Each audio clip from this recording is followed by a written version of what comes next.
यतोऽन्वयादितरतश्चार्थेष्वभिज्ञस्वराट् तेने ब्रह्म हृदाय आदिकवये मुह्यन्ति यत्सूरयः तेजो वारिमृदां यथा विनिमयो यत्र त्रिसर्गो मृषा धाम्ना स्वेन सदा निरस्तकुहकं सत्यं परं धीमहि धर्मः प्रोज्झितकैतवोऽत्र परमो निर्मत्सराणां सदां वेद्यं वास्तवमत्र वस्तु शिवदं तापत्रयोन्मूलनम् श्रीमद्भागवते महामुनिकृते किं वा परैरीश्वर सद्यो हृद्यवरुध्यतेऽत्र कृतिभिः शुश्रूषुभिस्तक्षणात् नारायणं नमस्कृत्य नरं चैव नरोत्तमं देवीं सरस्वतीं व्यासं ततो जयमुदीरयेत् यं प्रव्रजन्तमनुपेतमपेतकृत्यं द्वैपायनो विरहकातराजुहाव पुत्रेति तन्मयतया तरवोऽभिनेदुः तं सर्वभूतहृदयं मुनिमानतोऽस्मि श्रीमद्भागवतं पुराणतिलकं यद्वैष्णवानां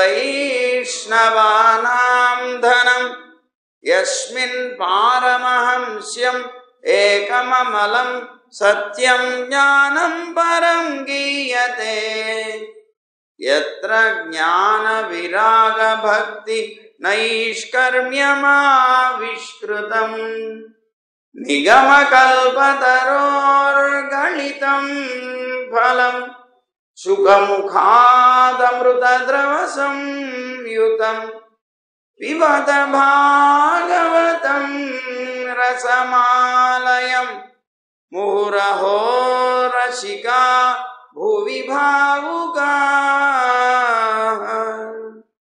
ज्ञानानन्दमयं देवं निर्मलस्फटिकाकृतिम् आधारं सर्वविद्यानां हयग्रीवमुपास्महे श्रीरङ्गसिंहगिरिदेशिकपादसेवा प्राप्ताखिल द्रविडवेदरहस्यजातं श्रीगौतमान्वयजमाश्रितभागधेयं गोपालदेशिकमहं शरणं प्रपद्ये संसारसागरे मग्नं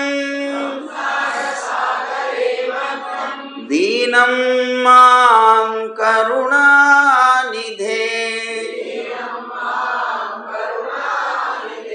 कर्ममोहगृहीताङ्गं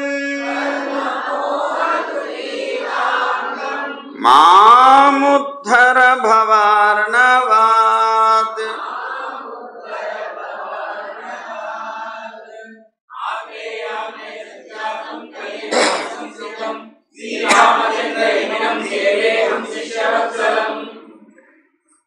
జై గోవింద.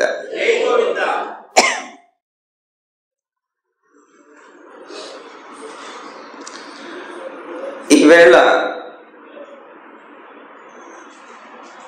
ఈ ప్రవచనం వినేటువంటి వారు శ్రీమద్ భాగవతం 2వ అంకంలో పూర్తిగా విన్నటువంటి వారు అవుతారు.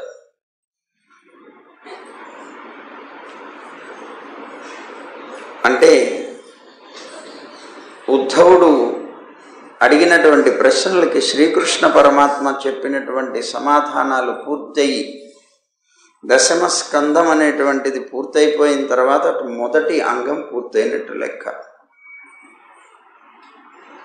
ఇక ఈవేళ సుఖమహర్షి చేస్తున్నటువంటి అంతిమ ఉపదేశం ఇది పరీక్షన్ మహారాజు. ఇది 2వ అంకంలో పూర్తి అవుతుంది. అంటే అదేమిటో విందాం, తెలుస్తుంది. సుఖమహర్షి చెప్తున్నారు కదా పరీక్షన్ మహారాజుతోటి, ఓ రాజా,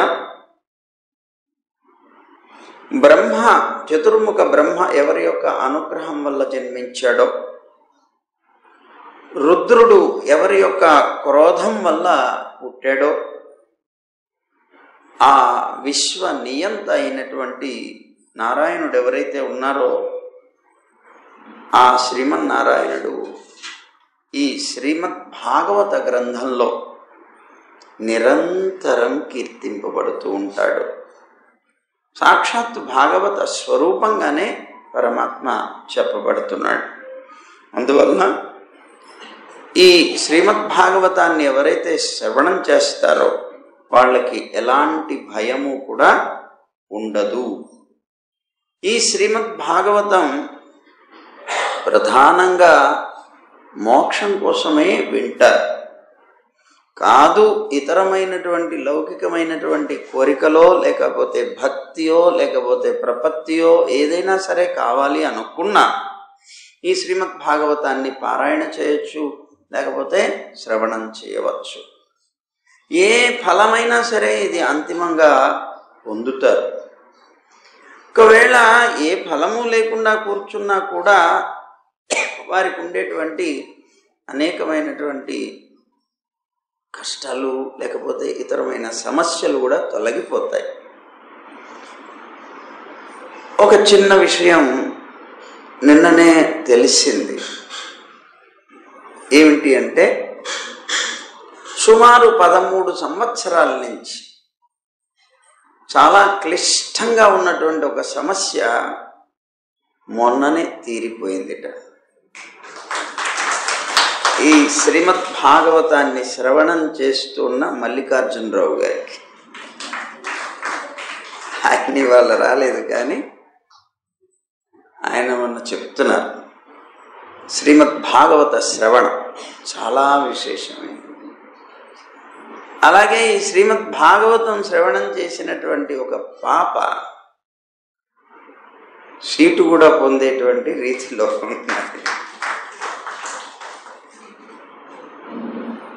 అంటే ఇవన్నీ వారి వారికి సంబంధించినటువంటి ఇవి తెలిసినవి కనుక చెప్తున్నాం ఊరికేనే. మొన్న అన్నారు ఆయన, శ్రీమద్ భాగవత శ్రవణం ఎంత అద్భుతమైనటువంటి ఫలాన్ని ఇస్తుందండి, 13 సంవత్సరాల నుంచి నన్ను తిప్పలు పెడుతున్నటువంటి సమస్య అలా సులువుగా తీరిపోయింది నిన్న.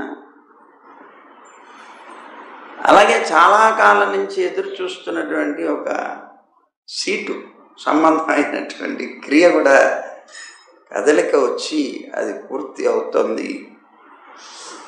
ఇలాగా అనేక మందికి, అంటే ఎందుకు చెప్తున్నా అంటే ఇందులో వారు ఏం చెప్తున్నారంటే దీని యొక్క శ్రవణం చేసేటువంటి వాడికి ఎలాంటి భయము కూడా ఉండదు అన్నమాట.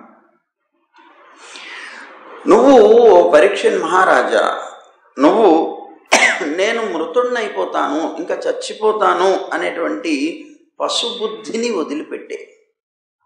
నువ్వు చావో, నీకు చావు లేదు. నేను మృతుడినవుతాను అనేటువంటి పశుబుద్ధిని నువ్వు వదిలిపెట్టేసే. ఎందుకంటే నీ దేహం ఏదైతే ఉందో అది పూర్వంలాగా ఉండకుండా ప్రస్తుతం పుట్టేటువంటి ఒక పదార్థం కాకపోవడం వల్ల నువ్వు నశించవు. అంటే దేహంలాగా పుట్టడం కానీ నశించడం కానీ లేకపోవడం వల్ల నీకు నాశనం అనేటువంటిది లేదు. అంటే అర్థం ఏంటి? ఆత్మ నిత్యమైంది, దానికి నాశనం లేదు కదా. దేహం మాత్రమే ఇంతకుముందు లేదు, ఇప్పుడు వచ్చింది, మళ్ళీ రేపు పోతుంది. లేనిది పుడుతున్నది, పోతున్నది. కానీ ఇది ఉన్నదే, అప్పుడు ఉన్నది, ఇప్పుడు ఉన్నది, రేపు ఉంటుంది. దీనికి నాశనం అనేటువంటిది లేదు. అందువల్ల నేను చచ్చిపోతున్నాను అనేటువంటి భావన పొందేటువంటిది ఒక పశువు కనుక అలాంటి అజ్ఞానపు పశువు బుద్ధిని మాత్రం మనం పెంచుకోకూడదు అని అన్నారు. అలాగే అగ్ని ఏదైతే ఉన్నదో అది కాష్టాది పదార్థాలు ఏవైతే ఉన్నాయో వాటికన్నా వేరైనటువంటిది. అంటే కట్టెని తగలబెడుతోంది అగ్ని. మనకు ఎలా కనిపిస్తుంది? బాగా అద్భుతంగా తగలబెట్టేస్తుంది. అక్కడ కట్టె కనిపించదు మనకి. ఏం కనిపిస్తుంది? అగ్ని ఒక్కటే. అక్కడ అగ్ని ఉన్నది అని అనుకుంటాం, కానీ ఏం తగలబెడుతుంది? అది కట్టె. అలాగే అగ్ని కాష్టాది పదార్థాల కంటే వేరైనది, కానీ మనం ఏమనుకుంటాం? ఉన్నదంతా అగ్నే అనుకుంటాం, కానీ అగ్ని కాదు, కాష్టం కూడా ఉంది. ఆ కాష్టాన్ని తగలబెడుతోంది. కాష్టం కన్నా వేరైనది, కట్టె కన్నా అగ్ని వేరైనది. కలిసి ఉన్నప్పుడు రెండు ఒకటిలాగానే భ్రమ కలిగిస్తున్నాయి. అలాగే ఈ జీవుడు శరీరం అనేటువంటివి రెండు కలిసి ఉన్నప్పుడు శరీరమే ఆత్మేమో అనేటువంటి ఒక భ్రమను కలిగిస్తాం. కానీ యథార్థంగా ఆత్మ వేరు, శరీరం వేరు. నిప్పు వేరు, కట్టె వేరు ఎలాగో అలాగే శరీరం వేరు, ఆత్మ వేరు అని గుర్తుపెట్టుకో అన్నాడు. అందువల్ల నీవు పుత్రులు అని పౌత్రులు అనేటువంటి బీజ అంకుర ప్రవాహ క్రమంతో జన్మిస్తూ వచ్చావు. నువ్వు ఇంతకాలం నీ సంతానం, నువ్వు సంతానంగా పుట్టావు, మళ్ళీ నువ్వు తండ్రి అయ్యావు, మళ్ళీ నీకు సంతానం కలిగింది, మళ్ళీ వాళ్ళు తండ్రి అయ్యాడు, మళ్ళీ వాళ్ళకి సంతానం. ఇది ఉన్నటువంటి ఒక క్రమంలో నువ్వు జన్మించావు అంతే. అది జన్మించింది ఎవరు? పుట్టింది ఎవరు? చచ్చింది ఎవరు? శరీరమే, ఆత్మ కాదు. ఆత్మ మాత్రం ఎప్పుడూ శాశ్వతంగానే ఉన్నది. ఎందుకంటే పురుషుడు స్వప్నంలో ఒక స్వప్నం చూశాడు. ఎవరో తల తెగ్గొట్టేసినట్టుగా స్వప్నం చూశాడు. అంటే తెగ్గొట్టబడింది ఏది? శరీరమే కాదు. మామూలుగా జాగృత అవస్థలో ఉన్నాడు, అతను ఎవరో చనిపోయినట్టు చూశాడు. చనిపోయింది ఏది? శరీరం. అంటే శరీరానికి మాత్రమే మృత్యు అనేటువంటిది, ఆత్మకి ఎప్పుడూ కూడా లేదు. కనుక ఇక్కడ ఆత్మకి మరణం అనేటువంటిది, ఆ మరణం అనేటువంటి జ్ఞానం ఉన్నదే, అది భ్రమ మాత్రమే. వాస్తవంలో ఈ ఆత్మ అజము, అమరము అయినది. దానికి జన్మ లేదు, నాశనము లేదు. అలాగే ఘటరూపమైనటువంటి, ఇక్కడ ఈ విధంగా ఒక ఆలోచన చేస్తున్నారు. ఘటరూపమైనటువంటి ఉపాధి నశించిపోయిన తర్వాత దాంట్లో ఉండేటువంటి ఆకాశం ఏదైతే ఉంటుందో, ఇంతకు పూర్వం ఉన్నటువంటి నిరుపాధికమైనటువంటి ఆకాశం ఏదైతే ఉంటుందో దాంట్లో అది కలిసిపోయి ఆ రూపాన్ని పొందినట్లుగా అంటున్నారు. అంటే ఇక్కడ ఘటం అనేటువంటిది శరీరం. ఈ శరీరం అనేటువంటిది ఎప్పుడైతే పోయిందో, పోవడం అంటే చనిపోయిన తర్వాత ఇందులో పంచభూతాలు ఉన్నాయి కదా. ఈ పంచభూతాలన్నీ ఏమవుతాయి అంటే వాయువులో కలిసిపోతుంది, తేజస్సులో కలిసిపోతుంది. అలాగే భూమి తగలపెట్టేసినప్పుడు మసివలతో మట్టు అయిపోతుంది. నీరులో కలిసిపోతుంది. ఆ ఉన్నటువంటి పంచభూతాలు ఏవైతే ఉన్నాయో అవన్నీ కూడాను వాటిలో కలిసిపోతాయి. కనుక ఇతను ఎట్లా, ఇప్పుడు ఘటం ఉన్నది, కుండ ఉన్నది, కుండలో ఆకాశం ఉన్నది, పైన మహాకాశం ఉన్నది. ఇది ఘటాకాశం, అది మహాకాశం. ఈ ఘటాకాశం ఏమవుతుంది? కుండ పగిలిపోయింది అనుకోండి, అప్పుడు ఆకాశం ఉంటుందా అక్కడ? పోనీ పోతున్నట్టు కనిపిస్తుందా? కనిపించదు. ఏమవుతుంది? అది మహాకాశంలో కలిసిపోతుంది. అలాగే ఈ శరీరాన్ని వదిలినటువంటి జీవుడు కూడా పోయినట్టు లేదు. ఎక్కడికి పోతాడు? అతను ఉన్న చోటనే ఉంటాడు. ఎలా ఉంటాడు? పరమాత్మ యొక్క శరీరం కనుక ఎక్కడికి వెళ్ళేవాడు కాదు. ఎక్కడికైనా కదిలేడంటే శరీరంలోనే కదులుతున్నాడు. అంటే ఇప్పుడు వికృతి పొందేదంతా శరీరమే, ప్రకృతే. కనుక అతను ఆ తత్వజ్ఞానాన్ని పొంది, ఈ దేహానికి మాత్రమే వినాశం ఉన్నది, ఆత్మ అనేటువంటిది నశించదు అనేటువంటి తత్వజ్ఞానం చేత జీవుడు కూడా బ్రహ్మ సంబంధాన్ని పొందుతాడు. ఆ బ్రహ్మ సంబంధాన్ని పొందుతాడయ్యా. అందువల్ల నువ్వు కూడా నీ దేహానికి ఏ విధమైనటువంటి ఆత్మకి ఏ విధమైనటువంటి నాశనం లేదు అని పూర్తిగా నమ్ము. శరీరం మాత్రమే నశిస్తుందని తెలుసుకో. అప్పుడు నీకు ఏదో ఆ తక్షకుడు వచ్చి కాటేస్తాడు అంటే దానివల్ల ఇంక నీకు భయమే ఉంటుంది, భయం ఉండదు. కనుక ఈ మనస్సే ఆత్మకి దేహాలని, గుణాలని, కర్మల్ని, వీటన్నిటినీ సృష్టిస్తుంది. అంటే సృష్టించడం అంటే అర్థం ఏంటి? ఏదో మాయ చేసినట్టుగా అట్లా అని కాదు అర్థం. ఈ మనస్సు అనేటువంటిది నిన్ను కర్మలో బంధించి, మనయేవ మనుష్యానాం కారణం బంధమోక్షయోహో అన్నారు కనుక ఈ మనస్సు అనేటువంటిది ఈ ఇంద్రియాలతో చేరి, ఈ ఇంద్రియాలన్నీ కూడాను అనేక రకాలైనటువంటి కర్మలకి మనస్సుని ప్రేరేపిస్తే ఈ మనస్సు ఈ ఇంద్రియాల చేత చేయించి ఈ ఆత్మని బంధింపచేస్తుంది. కనుక ఈ మనస్సే కారణమవుతుంది అనేక రకాలైనటువంటి దేహాలకి, అంటే మళ్ళీ జన్మించడానికి, లేదా దాని నుంచి వచ్చేటువంటి ఎప్పుడైతే దేహం వచ్చిందో ప్రకృతి వచ్చినట్టే. ప్రకృతి వచ్చిందంటే త్రిగుణాలు వచ్చినట్టే, సత్వరజస్తమో గుణాలు. ఆ గుణాలకి ఎప్పుడైతే ఈ గుణాలతో కూడినటువంటి శరీరం వచ్చిందో కర్మ చేసినట్టే. అంటే కర్మలకి అన్నిటినీ కూడాను సృష్టించడానికి ఈ మనస్సు అనేటువంటిదే కారణమవుతుంది. కనుక ఈ మనస్సుని ఎవరు సృష్టిస్తున్నారు? మాయ. మాయ అంటే మాయ అంటే సాక్షాత్ పరమాత్మ యొక్క సంకల్పమే. మాయ సృష్టిస్తుంది. ఈ మాయాది ఉపాధుల సంబంధం వల్లనే, ఈ మాయ చేత సృష్టింపబడేటువంటి ఈ ప్రకృతి లేకపోతే ఈ మనస్సు మొదలైనటువంటి వీటి యొక్క సంబంధం చేతనే జీవుడికి సంసార దశ కలుగుతుంది. మాయాంతు ప్రకృతిం విద్ధి మాయినంతు మహేశ్వరం అని ఉపనిషత్. మాయాంతు ప్రకృతిం విద్ధి మాయినంతు మహేశ్వరం. మాయా అంటే ప్రకృతి,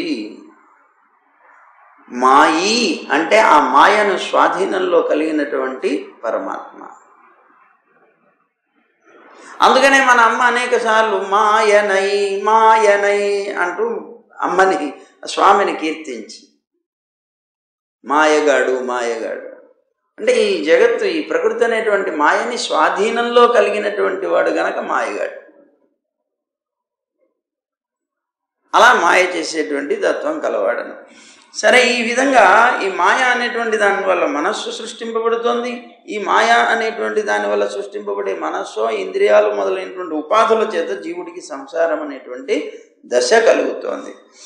ఏ విధంగా అయితే తైలం, నూనె, ఆధారం, ప్రమిద, అలాగే వత్తి, దాంట్లో ఉండేటువంటి వర్తి, అలాగే అగ్ని, ఇవన్నీ కూడాను సంయోగం అంటే కలయిక ఎప్పుడైతే ఉంటుందో అంత మటుకు మాత్రమే దీపం కూడా చక్కగా వెలుగుతూ కనిపిస్తుంది. అలాగే ఇవన్నీ సంయోగం ఉంటేనే దీపం వెలిగేది. ఎప్పుడు నూనె లేకపోయినా రాదు, ఒత్తి లేకపోయినా రాదు, ప్రమిద లేకపోతే రాదు. కనుక ఇవన్నీ ఉంటేనే వెలుగుతుంది. అలాగే దీనికి ఇవన్నీ ఉన్నా కూడా నిప్పు లేకపోతే, అలాగే రజోగుణ, తమోగుణ, సత్వగుణ మొదలైనటువంటి గుణాల యొక్క పరిణామం వల్లనే జీవుడికి దేహ సంబంధమైనటువంటి సంసార కలుగుతుంది. వీటన్నిటి కలయిక ఎలాగైతే ఒత్తి వెలగడానికి కారణమవుతున్నదో, ఇదిగో ఈ ఉన్నటువంటి రజోగుణ, సత్వరజస్తమో గుణాల యొక్క కలయిక చేతనే ఈ జీవుడికి శరీరం అనేటువంటిది రావడం, సంసార దశ అనేటువంటిది కలగటం వస్తుంది. కానీ ఈ సంసార దశ ఎప్పుడు పోతుంది? ఆత్మజ్ఞానం చేత పోతుంది. ఆత్మజ్ఞానం అంటే ఏంటి? శరీరం నేను కాదు, శరీరం కన్నా నేను వేరైనటువంటి వాడిను. నేను అని చెప్పబడేటువంటి ఆత్మ ఎవరు? స్వతంత్రుడు కాదు. ఒకటి, ప్రకృతి కన్నా వేరైన వాడిని అనే జ్ఞానం కలగాలి. ఒకటి. రెండు, అలా వేరైనటువంటి నేను స్వతంత్రున్నా అంటే నేను స్వతంత్రుణ్ణి కాదు అని తన స్వరూపాన్ని తెలుసుకోవాలి. ఎప్పుడైతే నేను స్వతంత్రుణ్ణి కాకపోతే మరి ఎవరిని అంటే దాసుణ్ణి, ఎవరికి అని ఒక ప్రశ్న వస్తుంది. లోకంలో ఉండేటువంటి ఇతరులక, లేదా నాకు సంబంధించినటువంటి బంధువులక, తల్లిదండ్రులక, లేకపోతే ఇతర దేవతలక, ఎవరికి నేను దాసుణ్ణి అని ఒక ప్రశ్న వచ్చినప్పుడు నారాయణుడికి, ఒక నారాయణుడికి అన్నప్పుడు నారాయణుడికి దాసుడవా, నారాయణుడికే దాసుడవా అనేది వస్తుంది. నారాయణుడికే దాసుడిని అనేటువంటిది ఎప్పుడైతే సూక్ష్మంగా తెలుసుకోగలుగుతావో అప్పుడు కరెక్ట్గా నువ్వు జ్ఞానం కలిగిన వాడు అవుతావు. ఏదో శరీరం కన్నా నేను వేరు అనుకున్నంత మాత్రాన జ్ఞానం కాదు. శరీరం కన్నా నేను వేరు, నేను నిత్యమైనటువంటి వాడిని, నాకు దీంతో సంబంధం ఏర్పడటం వల్ల సంసారం వచ్చింది కానీ లేకపోతే రాదు. నిజమే, అంత మటుకు బాగానే ఉంది. ఆ తర్వాత నువ్వు కూడా తెలుసుకోవాల్సింది నువ్వు ఆత్మస్వరూప జ్ఞానం కావాలి. నేను స్వతంత్రుణ్ణి అనే భావన చేశావంటే మళ్ళీ పతనం అయిపోతావు. నేను వేరైన నేను స్వతంత్రుణ్ణి అనే అహం పోవాలి. ఎప్పుడైతే నేను దాసుణ్ణి, అది కూడా నారాయణుడికే దాసుణ్ణి అని ఎప్పుడైతే పరిపూర్ణంగా తెలుసుకోగలుగుతావో అదే నీకు పరిపూర్ణ జ్ఞానం, స్వరూప జ్ఞానం, పరస్వరూప జ్ఞానం అనే అర్ధపంచక జ్ఞానం నీకు తెలిసినట్లు. దానివల్ల మోక్షం పొందుతావు. ఇంత మాత్రం చేత మోక్షం పొందవు, అది గుర్తుపెట్టుకోండి. ఆత్మస్వరూపాన్ని పరిపూర్ణంగా తెలుసుకోవాలి. ఏమిటి ఆత్మస్వరూపం? జ్ఞానము, ఆనందము అని అనుకుంటాం మనం. జ్ఞానానందాలే ఆత్మ యొక్క స్వరూపం అని చెప్తారు. కానీ వీటన్నిటికన్నా ప్రధానమైనటువంటి స్వరూపం ఏమిటి అంటే పరమాత్మకి దాసుడు, శేషభూతుడు. శేషత్వం అనేటువంటిది ప్రధానమైనటువంటి, అది బాగా ముందు తెలియాలి. జ్ఞానస్వరూపుడే, అందులో సందేహం లేదు. జ్ఞానాకారంగా ప్రతి ఆత్మ సమానం కూడా చెప్పుకున్నాం మనం. జ్ఞానాకారం కలిగిన వాడే, అందులో సందేహం లేదు. ఆనంద స్వరూపుడే, ఇదనగా అసలు దుఃఖమే లేదు, అందులోనూ సందేహం లేదు. కానీ ఈ జ్ఞానము, ఈ ఆనందం దేనికోసం? ఈ జ్ఞానం దేనికోసం, ఈ ఆనందం దేనివల్ల ఇతను కలిగాయి అన్నప్పుడు ఈ జ్ఞానం అనేటువంటిది తన స్వరూపం, శేషత్వం అనేటువంటి స్వరూపం కలిగి ఉండడానికే ఈ జ్ఞానం ఉపయోగించేది. అలాగే ఈ ఆనందం దేనివల్ల? ఆ తన యొక్క స్వరూపమైనటువంటి శేషత్వంతో తన శేషి అయినటువంటి పరమాత్మ నారాయణుడికి నిత్య కైంకర్యం చేయడం వల్ల వచ్చే ఆనందం. అది ఈ రెండు కూడా తనకి శాశ్వతమైనటువంటి స్వరూపాలయ్యే. కనుక దీనికన్నా కూడా, జ్ఞానానందాల కన్నా కూడా ప్రధానమైనటువంటి స్వరూపం ఏమిటి ఈ జీవుడికి అంటే శేషత్వమే. శేషత్వం ఇల్లాద పోదు స్వరూపమిల్లై అని మనకి తిరుమంత్రార్థంలో సూత్రాల్లో కూడా వస్తుంది. శేషత్వం ఇల్లాద పోదు స్వరూపం ఇల్లై. జ్ఞానానందాలు ఉన్నా కూడాను శేషత్వం అనేటువంటి స్వరూపం కనుక ఇతనికి లేక, ఇతను స్వతంత్రుడు అనే భావంతో ఉన్నాడంటే మళ్ళీ ప్రకృతిలోనే పడతాడు. ఇతని స్వరూపం లేదు. కనుక తెలుసుకోవాల్సింది ఈ ఆత్మ శరీరం కన్నా వేరైనది. ఈ ఆత్మ వేరైనప్పటికీ కూడా, జ్ఞాన ఆనంద స్వరూపమైనప్పటికీ కూడా స్వతంత్రమైనది కాదు. స్వతంత్రం కానటువంటి ఆత్మ ఎవరికి చెందినది? చాలామంది చాలా రకాలుగా అవే అన్నమాట. ఆభాస బంధువులు, ఆభాస బంధుత్వం అనుకుంటూ ఉంటారు. చూడండి, ఎవరికి చెందింది? నేను నా భర్తకి చెందినదాన్ని, నేను నా భార్యకే చెందినదాన్ని, నేను నా తల్లిదండ్రులకి చెందినవాడిని. ఇలాంటి భావాలు లోకంలో చాలా వస్తాయి. కానీ ఎవరికి ఏమీ కారు. మరి ఆత్మ ఎవరిది? వీళ్ళదెవరిది కానప్పుడు. అందుకనే కదా మన శరీరాన్ని గురించి చెప్పినప్పుడు ఏమన్నారు? ఇది కన్న తల్లిదండ్రులదా, లేకపోతే కొనుక్కున్న భార్యదా, లేకపోతే ఎవరికైనా అమ్మితే అమ్ముకున్నటువంటి ఆ వ్యక్తిదా, లేకపోతే దాన్ని తగలేసేటువంటి అగ్నిదా? ఎవరిది ఇది శరీరం? ఈ శరీరం ఎవరిది అనేటువంటి ప్రశ్న వచ్చినట్లుగానే ఈ ఆత్మ కూడా ఎవరిది అనేటువంటి ప్రశ్న వస్తుంది. ఈ ఆత్మ ఎవరిది, ఈ జీవుడు ఎవరివాడు అన్నప్పుడు ఒక్క ఒక్క పరమాత్మ నారాయణుడికే చెందినవాడు. ఇది పరిపూర్ణ స్వరూపం ఎప్పుడైతే నీకు కలుగుతుందో అప్పుడు మాత్రమే నీకు మోక్షం. సరే, ఇక్కడ ఏం చెప్తున్నారు, ఇవన్నీ కలిసినప్పుడు ఎలాగైతే దీపం అనేటువంటిది వెలుగుతుందో అలాగే ఆ రజస్తమో గుణాలు ఏవైతే ఉన్నాయో వీటి యొక్క కలయిక వల్లనే ఈ జీవుడికి సంసారం అనేటువంటి దశ కలుగుతుంది. ఎప్పుడైతే ఇతనికి జ్ఞానం కలుగుతుందో అప్పుడు ఈ సంసార దశ నుంచి అతను విముక్తి పొందుతాడు అన్నారు.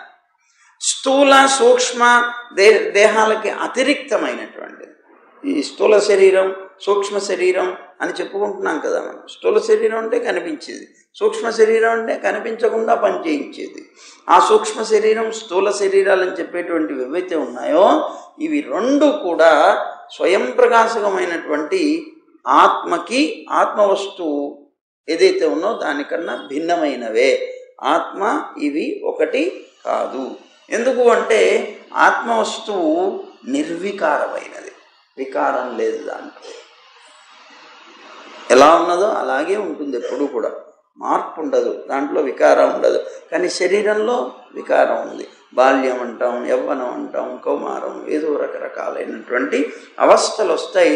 శరీరానికి వికారాలు ఉన్నాయి కానీ ఆత్మకి వికారాలు లేవు. అందువల్ల ఇది నిర్వికారం. అలాగే ఆత్మ అనంతమైనది. అలాగే నిరుపమానం, ఈ ఆత్మతో పోల్చదగినటువంటిది ఇంకొకటి లేదు. అందుకనే భగవద్గీతలో ఏం చెప్పారు, ఆత్మ యొక్క లక్షణాన్ని చెప్తూ ఆశ్చర్యవత్ పశ్యతి కశ్చదేనం ఆశ్చర్యవత్ శృణోతి. చాలా ఆశ్చర్యంగా చెప్తాట చెప్పేవాడు. వినేప్పుడు కూడా ఆత్మ యొక్క లక్షణాన్ని ఇంత ఆశ్చర్యంగా వింటారట. అలాంటి ఆశ్చర్యం కొలపగలిగేటువంటి గుణాలు కలిగినటువంటిది ఆత్మ. అందువల్ల దీంతో పోల్చదగినటువంటిది కూడా లోకంలో ఏదీ లేదు. అంత అద్భుతమైనటువంటిది, నిరుపమానమైనటువంటిది. ఎలాగా అంటే ఆకాశంలాగా అన్నారు. ఆకాశం ఎవరిని పోల్చడానికి వీలుంటుందా? లేదు. అలాగే సర్వ ప్రపంచానికి కూడా అధిష్టానం అవటం వల్ల ఈ ఆత్మ అనేటువంటిది దేహంలో కనిపించినప్పటికీ కూడా నశించదు అన్నారు. అంటే నశించిపోయే శరీరంలో ఇది ఉన్నప్పటికీ కూడా ఈ ఆత్మ అనేటువంటిది నశించదు అని అన్నాడు. అంటూ రాజా, నువ్వు వెనక చెప్పబడినటువంటి విధానంలో వాసుదేవుణ్ణి ధ్యానం చేస్తూ అలాగే అనుమానయుక్తమైనటువంటి బుద్ధితో అలాగే మనస్సు చేత దేహాది ఉపాధుల్లో ఉన్నటువంటి ఆత్మస్వరూపాన్ని గురించి బాగా చింతన చేయి. అంటే వాసుదేవుణ్ణి ధ్యానం చేయి. నీకు అంతర్యామిగా ఉన్నటువంటి వాడుగా, ఆయనకి అంతర్యామి అయినటువంటి ఆ స్వామికి శరీర రూపమైనటువంటి నిన్ను నువ్వు ఒకసారి తెలుసుకో. ఆ తెలుసుకునేటువంటి నువ్వు కూడా చిత్స్వరూపం అనేటువంటి జ్ఞానం కలిగినటువంటి వ్యక్తివై నీకన్నా వేరైనటువంటి అచేతన పదార్థమైనటువంటి శరీరాన్ని గురించి కూడా నువ్వు ఆలోచించు. ఇవన్నీ ఆలోచన చేసి అప్పుడు ఆత్మతత్వాన్ని నువ్వు తెలుసుకో. ఈ ఆత్మ పరమాత్మ నారాయణుడికి మాత్రమే సంబంధించిందని జ్ఞానం కలుగు. అప్పుడు అలా గనక అయినట్లయితే బ్రాహ్మణ శాపం చేత ప్రేరితుడైనటువంటి తక్షకుడు ఉన్నాడే, అతను వస్తాడు నిన్ను దగ్ధం చేయడానికి. కానీ నిన్ను దగ్ధం చేయలేడు అన్నాడు. అతను పరీక్షిత్తుని దగ్ధం చేద్దామని వస్తాడు. కానీ నువ్వు ఈ జ్ఞానం పొందినప్పుడు నీకేమనిపిస్తుంది? నన్ను దగ్ధం చేయలేడు వాడు. నైనం ఛిందంతి శస్త్రాన్ని నైనం దహతి పావకః నైనం క్లేదయంత్యాపః న శోషయతి మారుతః. భగవద్గీతలో ఆత్మ లక్షణాలని చెప్పేటప్పుడు శ్రీకృష్ణ పరమాత్మ చెప్తాడు, నైనం ఛిందంతి శస్త్రాన్ని. ఈ ఆత్మని ఎవ్వరు కూడా చాలా పదునైనటువంటి శస్త్రాలతో కూడా ఛేదించలేరు. నైనం ఛిందంతి శస్త్రాన్ని నైనం దహతి పావక. అగ్నిలో వేసి దీన్ని దహనం చేద్దామన్నా దహింపబడదు. నచైనం క్లేదయంత్యాపహ, ఇది అగ్నిలో తగలబడకపోతే నీటిలో ముంచి పారేద్దాం, చచ్చిపోతున్నాం గిలగిల్లాడిపోయి, సావదు. నచైనం క్లేదయంత్యాపహ నా శోషయతి మారుత, నువ్వు తీసుకొని వచ్చి గాలిలో పెట్టి దీన్ని ఎండగట్టేద్దాం అనుకున్నా కూడా ఎండిపోదు. ఈ ఆత్మనాశనం కాంది. ఎందుకండి ఆత్మనాశనం లేదు? ఏదైనా అగ్నిలో వేస్తే తగలబడిపోవాలి కదా. అంటే అబ్బాయి ఇది అణువు అన్నాడు. అణువైనటువంటి పదార్థాన్ని ఒకవేళ కత్తి ఏదైనా తీసుకొని వచ్చి దాంతో నరకాలి అనుకున్నాం అనుకోండి, నరకాలి అంటే ఇప్పుడు సపోజ్ ఒక కత్తి తీసుకొని మనం కూరను కోస్తున్నాం. కూరను కోసేటప్పుడు ఈ కూరలోకి అది ప్రవేశించగలిగినప్పుడు మాత్రమే అది కోయగలుగుతుంది కత్తి. దానికి ఉండేటువంటి ఆ కొనకి కూడా అందనటువంటిది అయితే దాన్ని ఏం కోస్తుంది? ఇది దాంట్లో ప్రవేశించగలిగినప్పుడే కదా నాశనం చేయగలిగేది. అగ్ని కూడా అంతే, దాంట్లో ప్రవేశించగలిగినప్పుడు మాత్రమే నాశనం చేస్తుంది. అదే తేజస్సు. ఆ తేజస్సున ఈ తేజస్సు ఏం చేయగలుగుతుంది? ఇప్పుడు నీరులో ముంచేసావు, నీటిలో ముంచి వేయబడినప్పటికీ కూడా ఆ నీరు దాంట్లోకి ప్రవేశించగలిగితే కదా నాశనం. ఇప్పుడు మనిషిని ముంచేస్తారు, ముక్కుల్లో నుంచో నోట్లో నుంచో నీళ్ళు లోపలికి వెళ్ళిపోతాయి కనుక చచ్చిపోతాడు, చచ్చిపోయాడంట. కానీ ఆత్మ, అణువైనటువంటి ఆత్మ, ఏషోణురాత్మ చేతసా వేదితవ్య, ఈ ఆత్మ అనేటువంటిది అణుస్వరూపం అన్నారు. చేతసా వేదితవ్య, ఇది మామూలుగా కంటికి కనిపించేది కానే కాదు. దీన్ని చూడాలి అంటే దేంతో చూడాలి? మనస్సుతోనే చూడాలి. చేతసా వేదితవ్య, మనస్సుతో దర్శించదగిందే కానీ ఆత్మ కంటికి కనిపించేది కాదు అని శాస్త్రం మళ్ళీ వేద ఉపనిషత్తులో చెప్తున్నాయి ఈ మాట. మరి అంటే అంత సూక్ష్మమైనటువంటిది మరి నీళ్లలో ముంచితే దాంట్లో లోపలికి నీరు ప్రవేశించే అవకాశమే లేనప్పుడు అది ఎలా చచ్చిపోతుంది? చనిపోదు.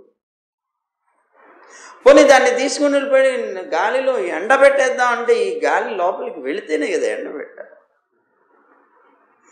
ఏమిటండి అణువు అణువు అణువు అంటున్నారు? అణువు అంటే అసలు ఎంత ఉంటుందండి? ఎంత ఉంటుంది అంటే వాలాగ్ర శతభాగస్య శతథా కల్పితస్య చ జీవో భాగస్య విజ్ఞేయ సచ అనంత్యాయ కల్పతే అని మనకి ఉపనిషత్ వాక్యం చెప్తారు. ఈ ఉండేటువంటి జీవుడు ఎంత ఉంటాడంటే వాలాగ్ర శతభాగస్య అన్నారు. వాలం అంటే తోక, తోక అంటే దేని తోక అని, వెంట్రుక తోక అనుకోండి. అంటే వెంట్రుక కొన. లేకపోతే ఒక ధాన్యం ఉంటుంది, నూతన ధాన్యం, కొత్త ధాన్యం వస్తుంది. ఆ కొత్త వడ్లకి పైన ఒక చిన్న ములుకు ఉంటుంది, ముళ్ళు, అది అనుకోండి. ఆ ఉన్నటువంటి దాన్ని తీసుకొని నువ్వు 100 భాగాలు చేస్తే దాన్ని 100 భాగాలు చేయడమే నీ తరం కాదు, కష్టం అవుతుంది. పోనీ ఏదో కష్టపడి ఏదో ఒక రకాలు ఇప్పుడు వచ్చిన అనేక రకాలైనటువంటి వస్తువులతో ఏదో ఒకటి చేయగలిగితే పోనీ అనుకున్నా 100 భాగాలు చేసి ఆ 100 భాగాల్లో ఒక భాగాన్ని తీసుకొని మళ్ళీ 100 భాగాలు చేస్తే అందులో ఒక భాగం ఎంత ఉంటుందో అంత ఉంటట వీడు, ఈ జీవుడు. అబ్బా, మనం అంత ఉంటాం, లోకాలన్నింటినీ తగలబెట్టేస్తాం. ఎంత వాళ్ళని చూడండి. మనం ఉండేది అంతే, మనం ఉండేది అంతే. ఇది చూసే మన వాళ్ళు ఇప్పుడు టెక్నాలజీస్ అన్నీ కనుక్కుంటున్నారు, బయటికి చెప్పరు.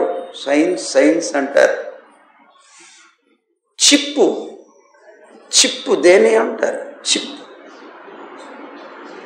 ఏమండి మరి అణువైనటువంటి చిన్న ఆత్మ ఎంత చేస్తుంది లోకంలో, ఎంత విపరీతం చేస్తోంది, ఎంత సాధుత్వం చేస్తోంది, అన్ని రకాలైనటువంటి. ఇంతే, అసలు కంటికి ఇంత అని చెప్పడానికి కూడా లేదు. మరి ఇప్పుడు ఆ చిప్ అనేటువంటి ఒక చిన్న ఇది దాన్ని కూడా ఇదేదో ఏమంటారు ఇసుక ఏమంటారు ఇసుక రేణు ఉంటుంది అంత ఉండేటువంటి ఆ చిప్పులు మొత్తం అంతా కూడా వీళ్ళు ఏదో చేస్తున్నారు. అంటే అణువైనటువంటి దాన్ని బట్టి లోకాన్నే సృష్టించవచ్చు. ఎంత ఆశ్చర్యం అనుకున్నారు. అలాగా ఉండేది ఇంత ఈ ఆత్మ. ఈ ఆత్మకి మళ్ళీ దీనికి ఇంద్రియాలు, సూక్ష్మ శరీరం, మళ్ళీ దీనికి స్థూల శరీరం. సో ఎంత ఆశ్చర్యమైనటువంటి, అందుకే మాయగాడు అన్నారు పెరవాళ్ళు. ఎంత మాయ చేస్తున్నాడు చూడండి, ఎంత ఆశ్చర్యమైనటువంటి అదిగో అన్నమాట. అందువల్ల ఈ ఆత్మని ఏది చంపగలదు? అందువల్ల దీనికి చావు అనేది లేదు. చంపాలన్నా చంపలేరు ఎవరు కూడా. అంత చిన్న దాంట్లో ఎంతో అద్భుతమైనటువంటి జ్ఞానాన్ని పెట్టి లోకాన్ని కూడా వెళ్ళగలిగేటువంటి స్థితి కల్పించాడంటే మాయగాడు కాకపోతే ఏమోనని చెప్పండి. ఎంత విచిత్రం చూడండి. అదిగో అలా అన్నమాట. అందువల్ల ఏమంటున్నాడంటే ఈ జ్ఞానాన్ని కనుక నువ్వు తప్పనిసరిగా తెలుసుకోగలిగితే నిన్ను అతను చంపడం అనేది సాధ్యం కాదయ్యా. మూర్తిమంతమైనటువంటి మృత్యువు కూడా భక్తికి విఘ్నకరమైనటువంటి స్వతంత్ర స్వరూపం కలిగినటువంటి నిన్ను బాధించలేదు. అంటే భక్తి యొక్క విఘ్న నాశకమైనటువంటి నీ యొక్క స్వతంత్ర స్వరూపం అంటే నేను ఇందాక చెప్పాను కదా, ఏమిటది? శరీరం కన్నా వేరు నేను అని భావించడమే కాదు, నేను స్వతంత్రుణ్ణి కూడా కాదు అనేటువంటి జ్ఞానం కలిగి ఉండాలి. ఇదేం చేస్తుంది? స్వతంత్రత అనేటువంటిది భక్తికి విఘ్నకారకం అవుతుంది, విఘ్నాన్ని కలిగిస్తుంది. అలాంటి ఆ విఘ్నాన్ని కలిగించేటువంటి ఆ స్వతంత్ర స్వరూపం ఏదైతే ఉందో అది నిన్ను బాధించలేదు.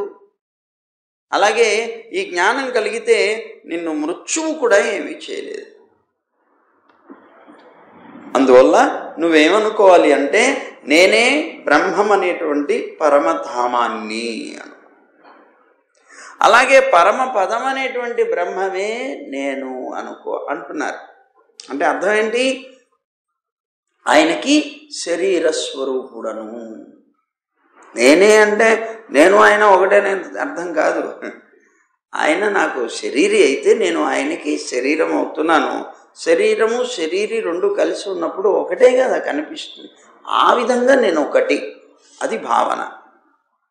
కనుక అలా ఆలోచించి నిరుపాధికమైనటువంటి ఆ బ్రహ్మం పరమాత్మ యందు నీ యొక్క మనస్సు నుంచి నువ్వు విషపూర్ణములైనటువంటి ముఖాల చేత అది వచ్చి ఆ తక్షకుడు అనేటువంటి పాము వచ్చి నీ యొక్క పాదాలని కాటువేసిన, నీ శరీరాన్ని కాటువేసిన, నీ దేహం అనేటువంటిది ఎటువంటి నీ దేహం అనేటువంటిది నశించిపోయి మళ్ళీ విశ్వంలో కలిసిపోయిన ఆత్మ వస్తువు కంటే అది భిన్నమైంది కనుక నశించేది అదే అవుతుంది, నువ్వు కావు అని చెప్పారు. నువ్వు నన్ను సర్వాంతర్యామి అయినటువంటి నారాయణుడి యొక్క కథలు, లీలా చరిత్రనంతటినీ కూడా నువ్వు విషయాన్ని అడిగావు, నీకు వివరంగా చెప్పాను. ఇంకా నువ్వేమన్నా వినాలనుకుంటే అడుగు అని అన్నారు సుఖమహర్షి పరీక్షిన్ మహారాజుని. అప్పుడు పరీక్షిన్ మహారాజు ఆయన్ని అడుగుతున్నారు, స్వామి, నిఖిలాత్మదర్శి అయినటువంటి సమబుద్ధి కలిగినటువంటి వ్యాస నందనుడైనటువంటి సుఖమహర్షి, సూతుడు అంటున్నారు ఈ మాట, సుఖమహర్షి చెప్పినటువంటి వాక్కులన్నీ కూడా నువ్వు విని నమస్కరిస్తూ ఆయన పాదాలకి రెండు చేతులు జోడించి పరీక్షిన్ మహారాజు అంటున్నట్ట, మునిశ్రేష్ఠ, నువ్వు నాకు ఆది అంతరహితుడైనటువంటి ఆద్యంతరహితుడైనటువంటి నారాయణుడి యొక్క చరిత్రనంతటినీ వినిపించావయ్యా. అందువల్ల కరుణాహృదయుడైనటువంటి నిన్ను యథార్థంగా నువ్వు ఒక క్షణకాలం పాటు కూడా ఎక్కడ ఉండవు, గోదోహన మాత్ర కాలం కూడా ఉండనటువంటి వ్యక్తివి వారం రోజుల పాటు నా దగ్గర కూర్చొని నాకు వినిపించావంటే ఎంత కరుణ కలిగినటువంటి వ్యక్తివి అయి ఉండాలి. అలాంటి కరుణాహృదయుడైనటువంటి నీ వల్ల నేను అనుగ్రహింపబడ్డాను. ఈ శ్రీమద్ భాగవతాన్ని విని సాంసారికమైనటువంటి తాపత్రయాలు ఏవైతే ఉన్నాయో ఇవి ఆత్మరక్షణలో ఉండేటువంటి అజ్ఞానులైనటువంటి జీవుల పైన దయ చూపించడానికే నీలాంటి వాళ్ళు వస్తారు. నాలాంటి వాడేమో ఇదిగో తాపత్రయం చేత సంతప్తుడయి, అలాగే ఆత్మరక్షణలో అనభిజ్ఞుణ్ణి, అజ్ఞానం చేత జ్ఞానం అనేటువంటిది లేనటువంటి నన్ను అనుగ్రహించడం కోసమని కృష్ణ ఆసక్త చిత్తుడవైనటువంటి నువ్వు. కృష్ణుడంటే మహాప్రీతి, అందుకనే ఆయన అసలు అవధూతగా ఉన్నటువంటి వారు సుఖమహర్షి. అలాంటి వాడు కూడా వెళ్ళిపోతున్నట్ట. వ్యాస మహర్షికి జన్మించిన తర్వాత సుఖమహర్షి పుట్టడమే 16 సంవత్సరాల వయసుతో పుట్టారట.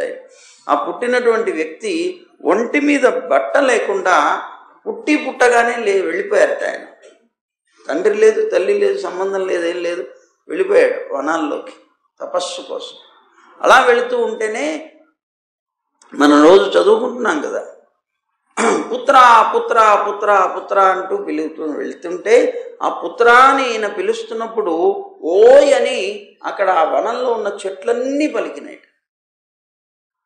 అంటే అంతటా కూడాను వ్యాపించగలిగినటువంటి ధర్మభూత జ్ఞానం కలిగినటువంటి వాడు అయ్యాడు.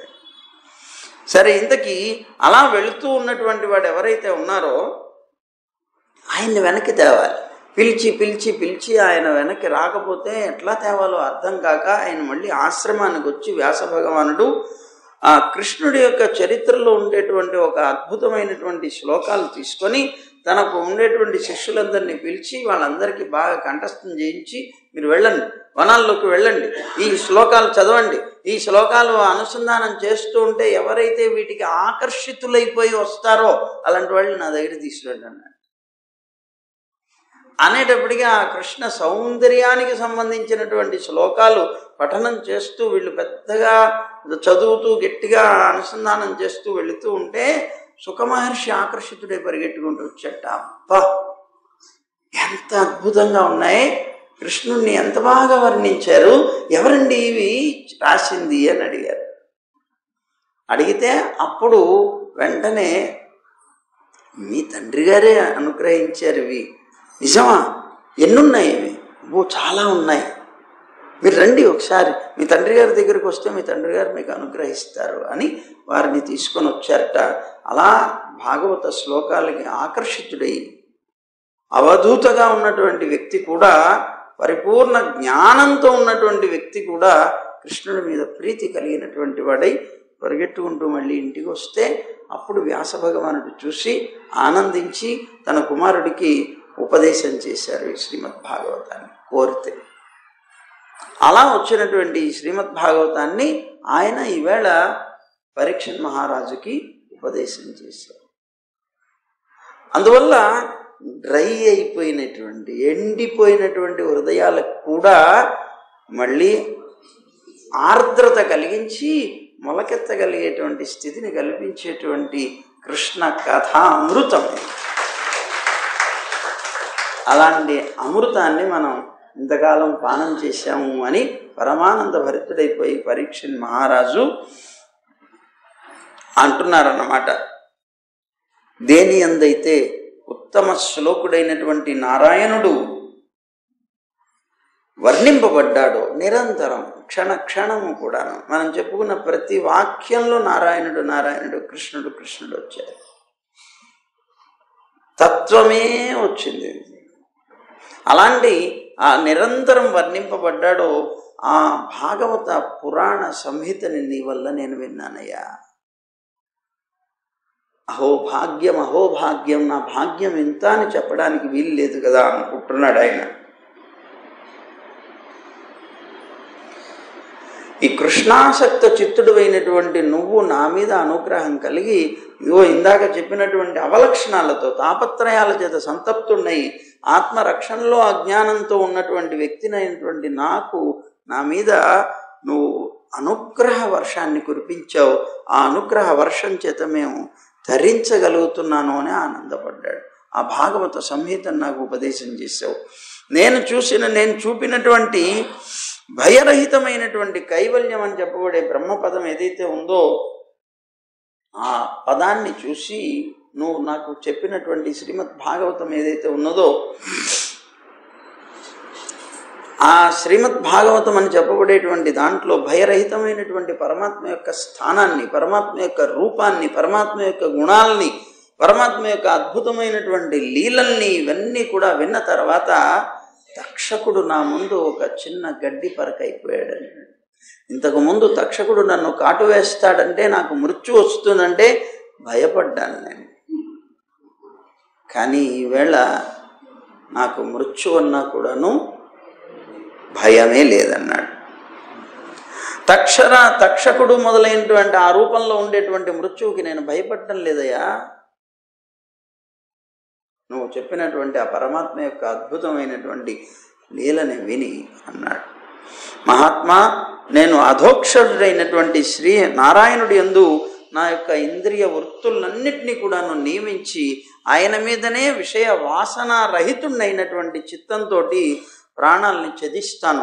నాకున్నటువంటిది ఏకైక ఉపాయం ఇదే, నువ్వు అనుగ్రహించినటువంటి వాటి వల్ల నేను గ్రహించింది ఇదే. ఇంకా నాకు ఏమీ అక్కర్లేదు, దేని మీద నాకు ఆశ లేదు. ఏది నాది కానప్పుడు నాకు ఆశ దేనికి, దేని మీద ఉండాలి? ఈ లోకంలో ఏది నాది కాదు. ఆఖరికి నా శరీరమే నాది కాదు. నా శరీరమే నాది కానప్పుడు ఇంకా లోకంలో ఉండే వస్తువులు నావని నేను ఎలా భ్రమించమంటావు? కనుక దేని మీద నాకు ఆశ ఉండాలి? యథార్థంగా నాది అని చెప్పబడేటువంటిది ఒక్కటే ఒక్క వస్తువు, కృష్ణుడు. కృష్ణుడు తప్ప నాది అని చెప్పదగింది ఇంకొకటి ఏది కూడా లేదు. కనుక దేనికోసం నేను దుఃఖపడాలి? నాకు అవసరమే లేదన్నాడు. అందువల్ల హాయిగా ఆనందంగా ఇంద్రియ వృత్తులు ఏవైతే ఉన్నాయో వాటన్నిటినీ కూడాను నారాయణుడి యందే నియమిస్తాను. నా మనస్సు పూర్తిగా నారాయణుడి మీద, నా ఇంద్రియాలు పూర్తిగా నారాయణుడి మీద ఉంచేసి నా మనస్సు ఎటువంటి పరిస్థితుల్లోనూ విషయాల జోలికి వెళ్లకుండా, ఆ విషయ వాసన కూడా నాకు తగలకుండా ఉండేలాగా నా మనస్సును నిగ్రహించుకుంటాను. నిగ్రహించి ప్రాణాలను త్యజిస్తాను. నాకు ఈ విషయంలో అనుమతిని ప్రసాదించు అన్నాడు సుఖ మహర్షిని పరీక్షిన్ మహారాజు. జ్ఞాన నిష్ఠ చేత నా అజ్ఞానం ఏదైతే ఉన్నదో అదంతా కూడా తొలగిపోయింది. నువ్వు ఉపదేశం చేసిన ఉపదేశ సారం నా మనస్సుకి ఎంత బాగా పట్టింది అంటే, నాకు ఇంకా అజ్ఞానం అనేటువంటి మొక్క నా క్షేత్రంలో, మనస్సు అనేటువంటి ఈ క్షేత్రంలో ఇక పుట్టనే పుట్టదు అనేటువంటి రీతిలో నా అజ్ఞానం అంతా కూడాను తొలగిపోయిందయ్యా. జ్ఞాన విజ్ఞాన నిష్ఠ చేత నువ్వు నాకు నిత్య ప్రదమైనటువంటి నిత్య కళ్యాణప్రదమైనటువంటిది, అంటే కళ్యాణం అంటే ఇక్కడ శుభం అన్నమాట. నిత్య శుభప్రదమైనటువంటి శ్రీహరి భగవానుడైనటువంటి నారాయణుడి యొక్క పరమస్వరూపాన్ని చూపించావు. అద్భుతమైనటువంటి స్వరూపాన్ని నాకు నువ్వు చూపించావు. ఇక పరమాత్మ యొక్క అద్భుతమైన రూపాన్ని చూసిన వారికి ఇతరమైనటువంటి వస్తువుల మీద ప్రీతి ఉంటుందా? ఇంకా లోకంలో ఉండేటువంటి వస్తువుల్ని నావి అని అనుకొని జీవిస్తాడా? లేదు.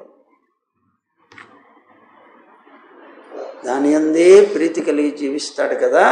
నాకు అలాంటి తత్వాన్ని కలిగించావు, నేను ధన్యుణ్ణయ్యాను, ధన్యోహం అనుకున్నాడు. అప్పుడు సూత మహర్షి అంటున్నారు కదా, పరీక్షిన్ మహారాజు కోరినటువంటి కోరికని అనుసరించి సుఖమహర్షి కూడా ఆయనకి సరే ఇంకా నువ్వు ప్రాణత్యాగం చేయడానికి నీకు అనుమతినిస్తున్నాను అని ఇంకా అక్కడి చేత రాజు ఎప్పుడైతే ఈ మాట అన్నారో ఆయన సుఖమహర్షిని చాలా చక్కగా ఆరాధన చేశాడు. చేసిన తర్వాత అక్కడ ఉన్నటువంటి సన్యాసులు ఎవరైతే ఉన్నారో వాళ్ళతో కలిసి సుఖమహర్షి వెళ్ళిపోయాడు. పరీక్షిన్ మహారాజు ఆయన ఇంకా గంగానది ఒడ్డునే ఉన్నాడు. ఆయన ఆ గంగానది తీరంలోనే ఆయనకి సంశయాలన్నీ పోయాయి, సంగమంతా పోయింది, ఇంకా దేంతో నాకు సంబంధం లేదనుకున్నాడు. చక్కగా పరమాత్మ యొక్క స్వరూపాన్ని పరిపూర్ణంగా తెలుసుకున్నాడు. ఆ కృష్ణుడి యొక్క అద్భుతమైనటువంటి లీలలన్నింటినీ కూడా భావన చేస్తూ మహాయోగి రాజర్షి అయినటువంటి పరీక్షిత్తు కూడా గంగా తీరంలో పూర్వ అగ్రంగా ఉన్నటువంటి దర్భల్ని పరుచుకొని, అంటే తూర్పు దిక్కుగా కొనలు ఉన్నటువంటి దర్భల్ని పరుచుకొని ఆ కుశాసనం మీద ఉత్తరముఖంగా కూర్చొని బుద్ధి ద్వారా మనస్సుని ఆత్మవస్తువు అయినటువంటి పరమాత్మ మీద ఉంచి ఒక వృక్షంలాగా నిశ్చలమైనటువంటి రీతిలో పరమాత్మ ధ్యానం చేస్తూ ఉండిపోయాట. అలా ఉన్నటువంటి అతని దగ్గరికి తక్షకుడు వచ్చాడు. ఈ తక్షకుడు ఆ శృంగి అని చెప్పబడేటువంటి అతని యొక్క శాపం ఈ పరీక్ష మహారాజుకు ఉన్నది కనుక అతను తక్షకుడు యొక్క కాటు చేతనే చస్తావు అని చెప్పబడ్డాడు కనుక ఈ తక్షకుడు చాలా తీవ్రమైనటువంటి ఆ ముని యొక్క వచనాల చేత, శాప వచనాల చేత ప్రేరితుడైపోయి ఆ తక్షకుడు పరీక్షిత్ మహారాజు ఎవరైతే ఉన్నారో అతన్ని నాశనం చేయటం కోసం అని బయలుదేరాట. ఇక సమయం వచ్చేసింది. వారం రోజుల్లో మృత్యు అన్నాడు కదా, ఈ వారం రోజుల్లో శ్రీమద్ భాగవత కథనంతటిని విన్నాడైనా ఇంకా మృత్యు సమయం వచ్చేసింది కనుక తక్షకుడు బయలుదేరాడు అతన్ని చంపడానికి. ఎప్పుడైతే అలా బయలుదేరి వెళుతూ ఉన్నాడో తక్షకుడు, అతనికి మధ్యలో ఒక స్నేహితుడు తగిలాడు. అతని పేరు కశ్యపుడు అని. ఆ కశ్యపుడు అనేటువంటి ఒక అతను కలిశాడు. ఆ రాత్రి ఇద్దరు కలిసి ఒక చెట్టు కింద పడుకున్నారు. పడుకున్నప్పుడు మాటలు వచ్చాయి. మాటలు వచ్చినప్పుడు ఎవరు నువ్వు అని పరిచయాలు వచ్చాయి. ఈ పరిచయాల చేత నేను కశ్యపుణ్ణి, నేను ఇప్పుడు ఎక్కడికి వెళుతున్నావు, నువ్వు ఇలా అడవిలో ప్రయాణం చేస్తున్నావు, ఎక్కడికి వెళుతున్నావు అని అడిగాడు తక్షకుడు. అడిగితే అప్పుడు అతను చెప్పాడు, నేను పరీక్షిత్ మహారాజు దగ్గరికి వెళుతున్నాను. ఎందుకని అని అడిగాడు. ఇతను వెళ్ళేది పరీక్షిత్ దగ్గరికే, అతను వెళ్ళేది పరీక్షిత్ దగ్గరికే, ఎందుకు వెళుతున్నావు నువ్వు పరీక్షిత్ మహారాజు దగ్గరికి అన్నాడు. అనేటప్పటికీ అతను అన్నాడు, పరీక్షిత్ మహారాజుకి తక్షకుడు యొక్క కాటు చేత నాశనం మృత్యు ఉంది అని విన్నాను నేను. అయితే తక్షకుడు కాటు వేసే సమయం కూడా ఈ సమయమే అని విన్నాను. ఎప్పుడైతే తక్షకుడు కాటు వేశాడో నా దగ్గర ఒక మహావిద్య ఉన్నది, ఆ విద్య చేత ఎంత భయంకరమైనటువంటి విషయాన్నైనా సరే నిర్వీర్యం చేసి పారేస్తాను నేను నా దగ్గర ఉన్నటువంటి విద్య చేత అన్నాడు కశ్యపుడు.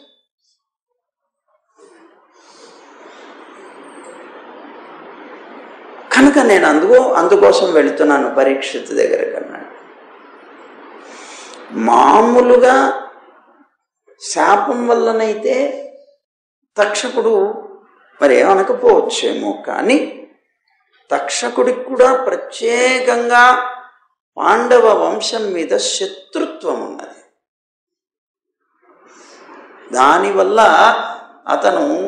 అతన్ని బ్రతికించాలని తాను అనుకోలేదు. తాను ఎన్నోసార్లు ప్రయత్నం చేశాడు పాండవుల్ని నాశనం చేయాలి. వేళ శాపరూపంగా తనకు అవకాశం దొరికితే వీడవుడు మధ్యలో వచ్చి వాడు అతన్ని మళ్ళీ బతికిస్తానంటున్నాడు. అర్థం కాలేదు. ఎందుకు వచ్చింది ఈ గొడవ అంటే ఖాండవనాన్ని దహనం చేసినప్పుడు, ఖాండవనం దహనం చేసినప్పుడు ఆ ఖాండవనంలో తక్షకుడి యొక్క గృహం కూడా ఉంది. ఆ అగ్ని వచ్చి దహనం చేస్తుంటే ఆ గృహం తగలబడిపోతుంది. అందుకోసం దహనం చేయకుండా అగ్నిని నిరోధించడం కోసం అని ఇంద్రుడిని ప్రార్థించాడు. ఈ తక్షకుడు ఇంద్రుడి యొక్క స్నేహితుడు అవడం వల్ల ఇంద్రుడిని ప్రార్థిస్తే ఇంద్రుడు వర్షం కురిపించేవాడు. అగ్ని ఎప్పుడైతే వచ్చి ఖాండవనాన్ని దహింపచేయాలని ప్రయత్నం చేస్తుందో వెంటనే వర్షాన్ని కురిపిస్తే ఆ వర్షం వల్ల అగ్ని దాన్ని చేయలేకపోయేవాడు. ఎందుకంత పట్టుదలగా ఖాండవనాన్ని దహనం చేయాలి అని అంటే అతను చేసినటువంటి ఈ మహాయజ్ఞాలు, ఋషులు చేస్తున్నటువంటి మహాయజ్ఞాలు, సంవత్సరం పాటు బ్రహ్మాండమైనటువంటి యజ్ఞం జరిగితే దాంట్లో ఇచ్చినటువంటి ఆజ్యం అంటే నెయ్యిని అందులో ఉంచితే ఆ ఉన్నటువంటి దానివల్ల ఇతనికి అజీర్తి చేసిందిట అగ్నిదేవుడికి. ఈ అజీర్తిని పోగొట్టుకోవడానికి కావలసినటువంటి మూలికలు ఇందులో ఉన్నాయట ఖాండవ వనంలో. ఔషధులు ఇందులో ఉన్నాయి. ఆ ఔషధుల్ని స్వీకరిస్తే కానీ తనకుండేటువంటి ఈ రోగం పోదు. అందుకోసం అతను అనేక రకాల ప్రయత్నం చేసి దాన్ని దహింపచేయాలని ప్రయత్నం చేశాడు. అలా దహింపచేయాలని అనేక రకాల ప్రయత్నాలు చేస్తుంటే మాటి మాటికి విఫలం చేస్తున్నాడు ఈ తక్షకుడు. వర్షం కురిపించి ఆ ఇంద్రుడిని ప్రార్థిస్తున్నాడు. ఎప్పుడు ఇతను తగలబెట్టాలని ప్రయత్నం చేస్తున్నాడు, వెంటనే వర్షం పడేది. ఇలాంటి పరిస్థితుల్లో పాపం అగ్నిదేవుడు తనకు ఉండేటువంటి ఈ ఉదర బాధని పోగొట్టుకోలేక కష్టపడుతూ చిట్ట చివరికి సాక్షాత్తు కృష్ణుడు ఇక్కడ వేయించేసి ఉన్నాడు కదా అనేటువంటి ఉద్దేశంతో ఆ కృష్ణుడు అర్జునుడు ఇద్దరు కూడా ఖాండవనానికి ఒకసారి వస్తే వెంటనే వాళ్ళ కాళ్ళ మీద పడ్డాడు. మహాప్రభువు రక్షించాలి. ఎప్పుడైతే అన్నాడో వెంటనే అర్జునుడు టక్కన నీకేం పర్వాలేదు, నేనున్నాను, నేను రక్షిస్తానన్నాడు. కృష్ణుడు తెచ్చింది కూడా అందుకోసమే, అతని ద్వారా ఏదో ఉపకారం జరగాలి. ఏది చేసినా కృష్ణుడు తప్పనిసరిగా ఏదో ఒక మంచి ఉద్దేశ్యంతోనే చేస్తాడు గనక అసలు ఖాండవనానికి తీసుకొచ్చింది తాను అందుకోసమే. అగ్నికి ఇతని ద్వారా ఉపకారం చేయించి అగ్ని ద్వారా ఇతను రాబోయేటువంటి కాలానికి ఉపయోగపడేటువంటి అనేక రకాల వస్తువుల్ని పొందాలి, అందుకోసం తెచ్చాడు. తేగానే వచ్చి అగ్నిదేవుడు పడ్డాడు. పడగానే ఏం పర్వాలేదు, నీకు నా అభయం ఇస్తున్నాను అన్నాడు. నువ్వు కాళ్ళు ఏం పర్వాలేదు, దహింప చెయ్యి, నేనున్నాను అన్నాడు. సరే, ఇతని యొక్క ధైర్యం చేత ఆ అగ్నిదేవుడు ఆ ఖాండవనాన్ని దహింపజేస్తూ ఉంటే అతను ఒక పెద్ద బాణాలతోటి పంజరాన్ని నిర్మించాడు ఆ వనం మీద. అంటే వర్షం పడినా ఒక చుక్క కూడా దీంట్లో పడకూడదు, అంత అద్భుతంగా ఒక బాణ పంజరం నిర్మించాడు. ఆ నిర్మించి వర్షం కురిపిస్తున్నాడు, ఆ ఇంద్రుడు కురిపిస్తున్నాడు. కానీ ఒక చుక్క కూడా లోపలికి వెళ్ళట్లేదు. చాలా ఉత్సాహంగా ఈ అగ్నిదేవుడు వెళ్ళి ఖాండవనాన్ని దహింపజేస్తున్నాడు. ఫట ఫట ఫట ఫట పేలిపోతున్నాయి అన్నీ. అలా వస్తున్నటువంటి సమయంలో సరిగ్గా ఈ తక్షకుడు వాళ్ళ ఇంట్లో లేడు, వాళ్ళ భార్య వాళ్ళ పిల్లవాడు ఉన్నాడు. ఇతను దహింపజేస్తున్నప్పుడు ఆ వచ్చేటువంటి ఆ అగ్ని కీలల నుంచి దాటి తప్పించుకోవడం కోసం ఈ భార్య పిల్లవాడు కూడా తమ ఇంట్లో నుంచి పరిగెట్టి వెళ్ళిపోతూ ఉన్నా భార్య పెద్దదవటం వల్ల తప్పించుకోలేకపోయింది, అది దహింపబడిపోయింది. పిల్లవాడు మాత్రం కష్టంతో తప్పించుకొని బయటపడ్డాడు. అప్పటి నుంచి అప్పుడు వెళ్ళి తక్షకుడికి చెప్పాడు, ఇదిగో ఈ అర్జునుడు చేసినటువంటి కృత్యం వల్ల మన తల్లి పోయింది. ఎప్పుడైతే తన భార్య పోయిందో అప్పుడు అతని మీద విపరీతమైనటువంటి క్రోధం వచ్చింది. సరే, అతని పిల్లవాడు కూడా ప్రయత్నం చేశాడు, అతను చచ్చిపోయాడు. ఇద్దరు చచ్చిపోయిన తర్వాత ఇంకా క్రోధంతో ఉన్నాడు ఈ తక్షకుడు. ఈ లోకాన్ని అసలు పాండవులు లేకుండా చేసి పారేయాలనుకున్నాడు. కానీ అతనికి సాధ్యం కాదు, అతను అంత శక్తివంతుడు కాదు. కనుక సమయం కోసం ఎదురు చూస్తున్నాడు. ఎప్పుడైనా సరే అపాండవం చేయడానికి నాకు అవకాశం దొరుకుతుందా? అనుకోకుండా శృంగి పరీక్షణ్ మహారాజుకి శాపం పెట్టేటప్పుడు కూడా అతని నోట్లో తక్షక నామం తెప్పించింది కూడా వాడే అంటారు. అసలు చచ్చిన పాములాగా ఆ పడి ఉన్నది కూడా మహర్షి పక్కన వీడే అంటారు. వీడు కలిపురుషుడు ఇద్దరు కలిసి చేసినటువంటి ఒక నాటకం. పరీక్షణ్ మహారాజు భూమి నుంచి వెళ్ళిపోతే తప్ప కలి పూర్తిగా ప్రవేశించడానికి వీల్లేదు. తాను ప్రవేశించాలి. తాను ప్రవేశించాలంటే ఇతను పోవాలి. ఇతను పోవాలంటే ధార్మికుడు ఇతను. అధర్మ కార్యం ఒక్కటి చేయడు, కానీ చెయ్యాలి. ఎలా చెయ్యాలి? కలిపురుషుడి యొక్క ప్రభావం చేత అతని బుద్ధి వక్రీకరించగానే వెంటనే అతనికి ఏదో ఒకటి అధర్మం చేయడానికి కావాలి. దానికోసం ఇతను సాధనం అయ్యాడు. వచ్చి అక్కడ చచ్చిన పాములా పడున్నాడు. దాన్ని తీసి దాన్ని మెడలో వేశాడు. అదే కారణమైంది ఇతని శాపానికి. అలా పరీక్షణ్ మహారాజు ఇతని దగ్గర శాపాన్ని పొంది శృంగి చేత ఆ శాపాన్ని ఈవేళ పొందుతున్నాడు.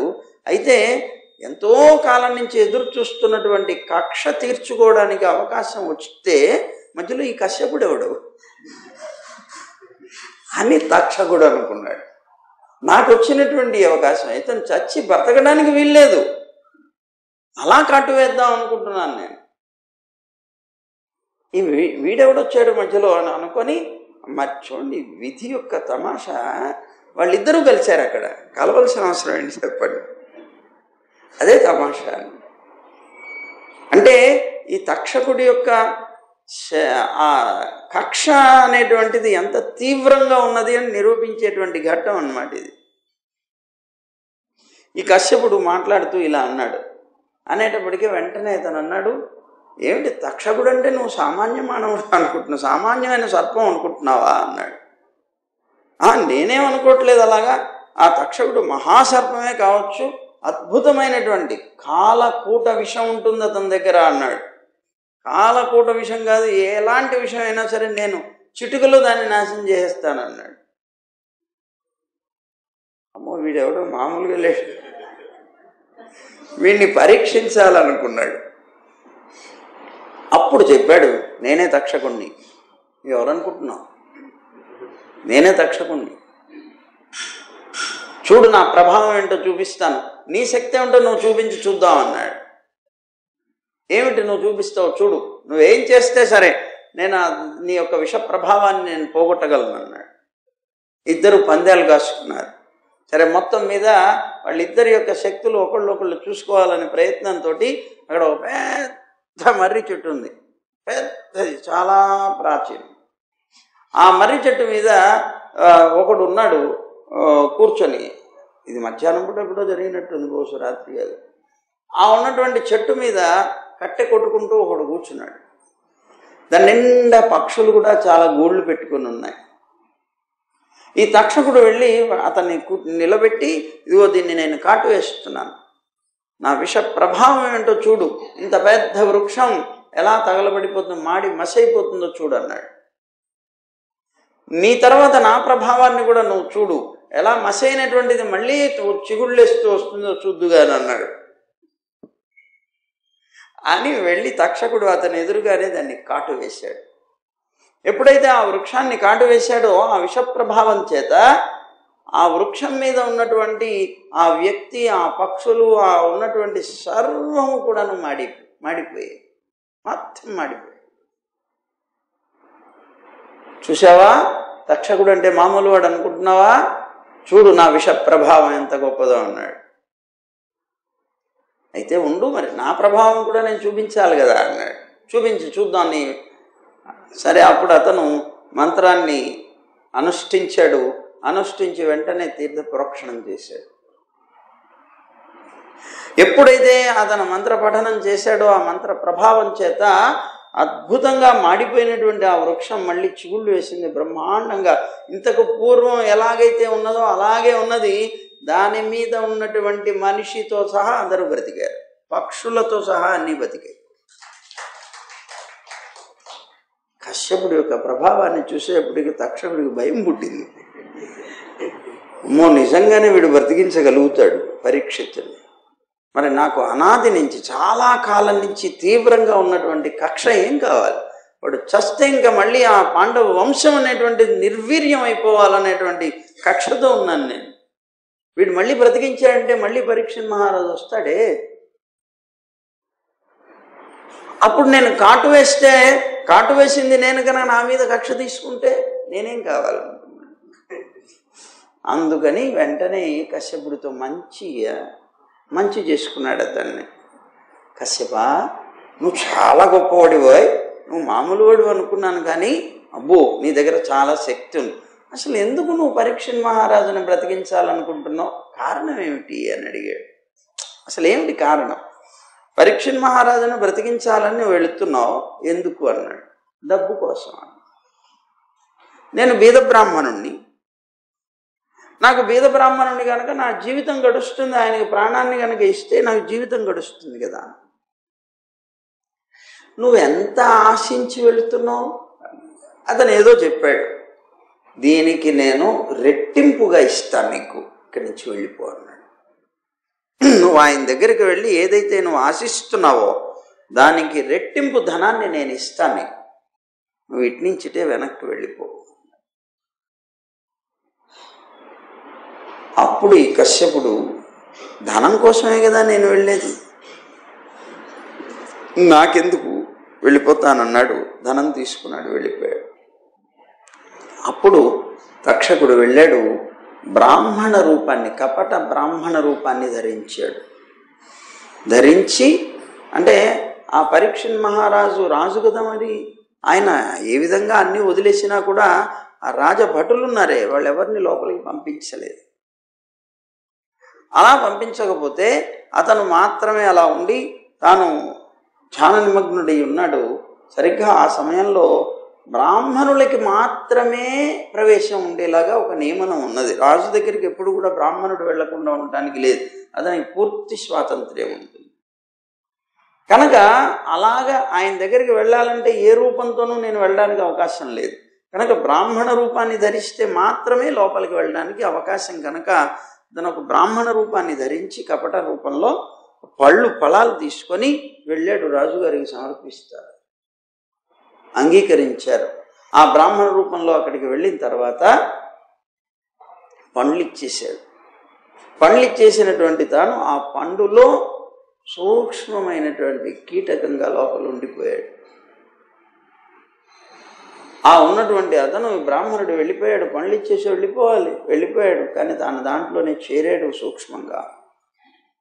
ఎప్పుడైతే ఆ పండు తిందామని తీశాడో వెంటనే లేచాడు, తన యొక్క రూపంతో కొట్టేశాడు, చంపేశాడు. పరీక్షిత్ మహారాజుని చంపేశాడు. అలాగా సర్వభూతాల ఎదుట కూడా బ్రహ్మస్వరూపజ్ఞుడైనటువంటి రాజర్షి యొక్క దేహాన్ని వెంటనే తక్షకుడు తన యొక్క విషాగ్ని చేత కాటు వేస్తే అది భస్మం అయిపోయింది శరీరం.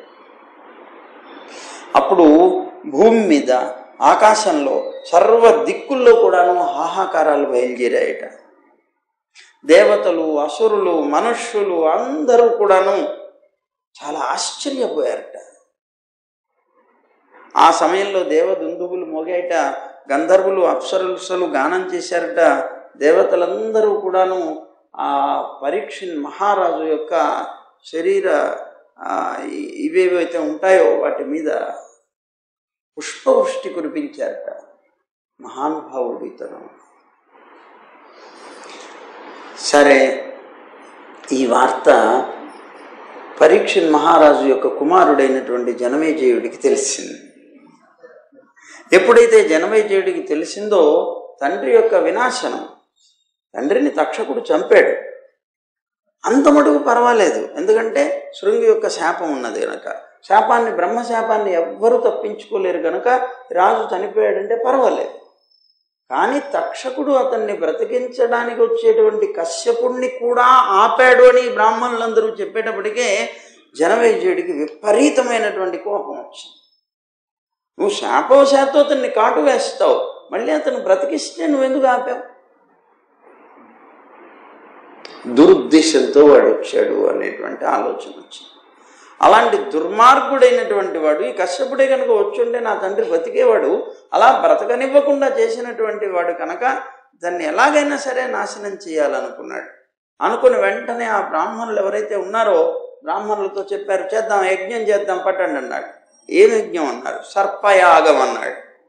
సర్పయాగం చేద్దాం, తీసుకురండి అన్నాడు. అని పెద్ద హోమకుండాలు పెట్టారు. ఆ బ్రాహ్మణులందరినీ కూడా వరించారు. ఆ ఋత్వికులుగా వాళ్ళందరూ వచ్చారు. అప్పుడు ఆ తక్షకుడు సర్పయజ్ఞం చేస్తున్నాడు. చేస్తూ ఆ మంత్రాలతోటి ఆహ్వానిస్తుంటే అందరూ కుప్పలుగా సర్పాలు వచ్చి దాంట్లో పడి చచ్చిపోతున్నాయి. మహాసర్పాలు దగ్ధమైపోతున్నాయి. ఇది చూసేటప్పటికి తక్షకుడికి భయం పుట్టింది. తాను కూడా దాంట్లోకి వెళ్ళవలసి వస్తుంది. అందుకని పరిగెట్టుకుంటూ వెళ్ళిపోయి ఇంద్రుడి కాళ్ళు పట్టుకున్నాడు. అతన్ని వదలలేదు. అతన్ని సింహాసనానికి చుట్టుకున్నాడు భయం చేత. అయితే ఈ విధంగా చేస్తున్నప్పుడు ఈ జనమేజయ మహారాజు చూస్తున్నాడు, సర్పాలైతే అనేకం వస్తున్నాయి, చేస్తున్నాయి, తక్షకుడు రావట్లేదు ఏమిటి అని ఆలోచన పట్టింది. అందుకని ఇంకా అతను బ్రాహ్మణులతో అన్నారు, ఏమిటయ్యా, ఏమిటి ఇంత మటుకు సర్పాధముడైనటువంటి తక్షకుడు ఎందుకు రాలేదు? ఇంకా వాడిని ఎందుకు అగ్నిలో వేయట్లేదు? మీరు వెంటనే సంకల్పించండి, అతను రమ్మనండి అన్నాడు. అప్పుడు వెంటనే వాళ్ళు చెప్పారు, మహాప్రభో, జరిగింది ఏమిటి అంటే ఇంద్రుడు శరణాగతుడైనటువంటి తక్షకుడిని రక్షిస్తున్నాడు. అందువల్ల తక్షకుడు ఇంద్రుడి చేత స్తంభితుడైపోయి ఉన్నాడు, అగ్నిలోకి పడకుండా ఉన్నాడు. ఎందుకు? అతని యొక్క సింహాసనాన్ని చుట్టుకుపోయాడు, అతను స్తంభింపజేశాడు, అతను కదలడానికి వీలు లేకుండా స్తంభింపజేశాడు. అందువల్ల అతను వచ్చి పడ్డాడు అన్నాడు. అప్పుడు జనమేజయుడు చాలా తెలివిగలవాడు. ఓహో అట్లనా, సరే సరే అయితే ఓ పని చేయండి అన్నాడు.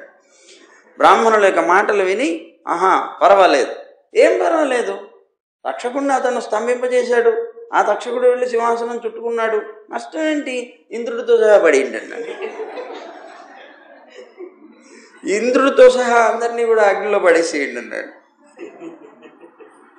అప్పుడు జనమేజయుడి యొక్క మాటలు విని వెంటనే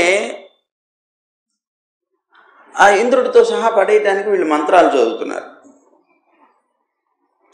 వాళ్ళు అంటున్నారు, ఓ ఈ తక్షక, నువ్వు మరుద్గణాలతో పాటుగా ఇంద్రుడితో పాటుగా కలిసి యజ్ఞంలో పడు అని మంత్రం చదివారు. సరే అప్పుడు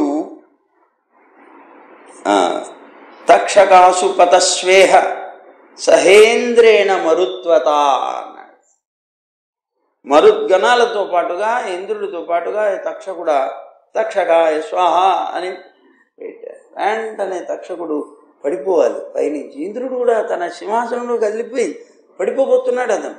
అలా పడిపోబోతున్నటువంటి సమయంలోటి వీళ్ళు ఆహ్వానించడం, వాళ్ళు పడిపోవడం జరుగుతుండే తన స్థానం నుంచి భ్రష్టుడవుతున్నటువంటి ఇంద్రుడిని చూసి వెంటనే అంగిరస పుత్రుడైనటువంటి బృహస్పతి ఇక్కడికి వచ్చాడు జనమేజయుడి దగ్గర. వచ్చి వెంటనే అన్నాడు, ఏమయ్యా, తక్షకుడితో పాటుగా విమానం అంతా కూడా ఆకాశం నుంచి పడిపోతోంది యజ్ఞంలోకి, ఆ ఇంద్రుడిని కూడా నేను చూశాను, ఇంద్రుడితో సహా పడిపోతోంది, ఈ పని చేయటం నీకు తగిందేనా అన్నాడు. ఇంకొక విషయం చెప్తున్నాను నేను, ఆ తక్షకుడు అమృతపానం చేశాడు. ఆ తక్షకుడు అమృతపానం చేశాడు గనక అతను అజరామరుడయ్యాడు గనక నీ వల్ల నాశనం పొందదగిన వాడు కాడు అన్నాడు. అతన్ని ఎలా చంపుతావు అన్నాడు. ఇంకొకటి, లోకంలో ఎవరైనా సరే తాము ఆర్జించుకున్నటువంటి కర్మల యొక్క ఫలాలని ఆ జీవుడు తప్పనిసరిగా అనేక రూపాలుగా పొందుతాడు. తన జీవనం కానీ, మరణం కానీ, ఇతర లోకాలని వెళ్ళిపోవడం కానీ అన్నీ కూడా తాను చేసుకున్నటువంటి కర్మల వల్లనే పొందుతాడు. కర్మ తప్ప ఏ జీవుడు కూడాను అతనికి సుఖదుఖాలు కలిగించలేరు. మనకి ఒకళ్ళ వల్ల దుఃఖం వస్తుంది, ఒకళ్ళ వల్ల సుఖం వస్తుంది అనుకోవటం మన భ్రమ. మనకి వాళ్ళ వల్ల సుఖం దుఃఖం రావట్లేదు, మనకు వస్తుంది మన కర్మ వల్ల.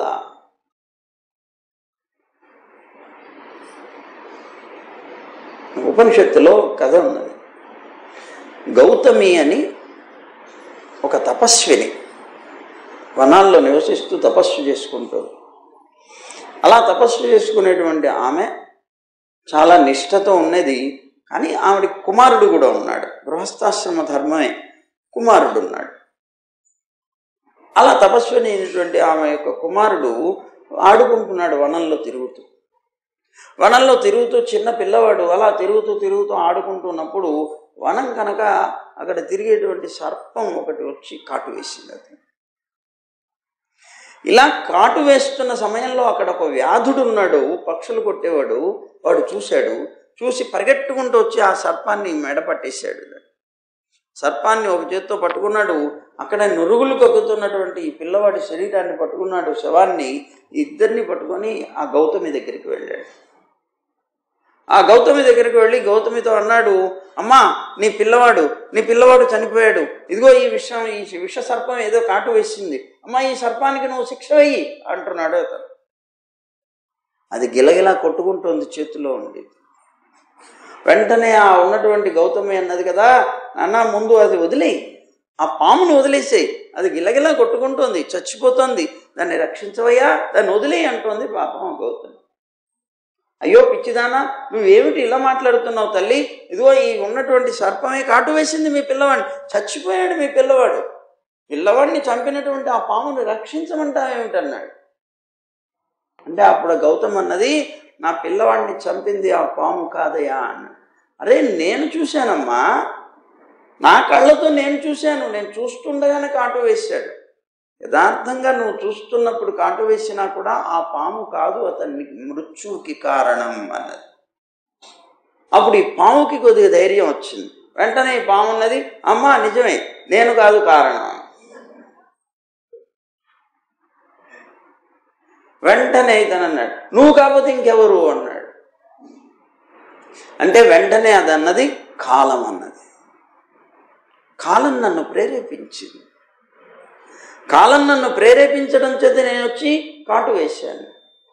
కాలుడు, కాలం అంటే కాలుడు, యమధర్మరాజు.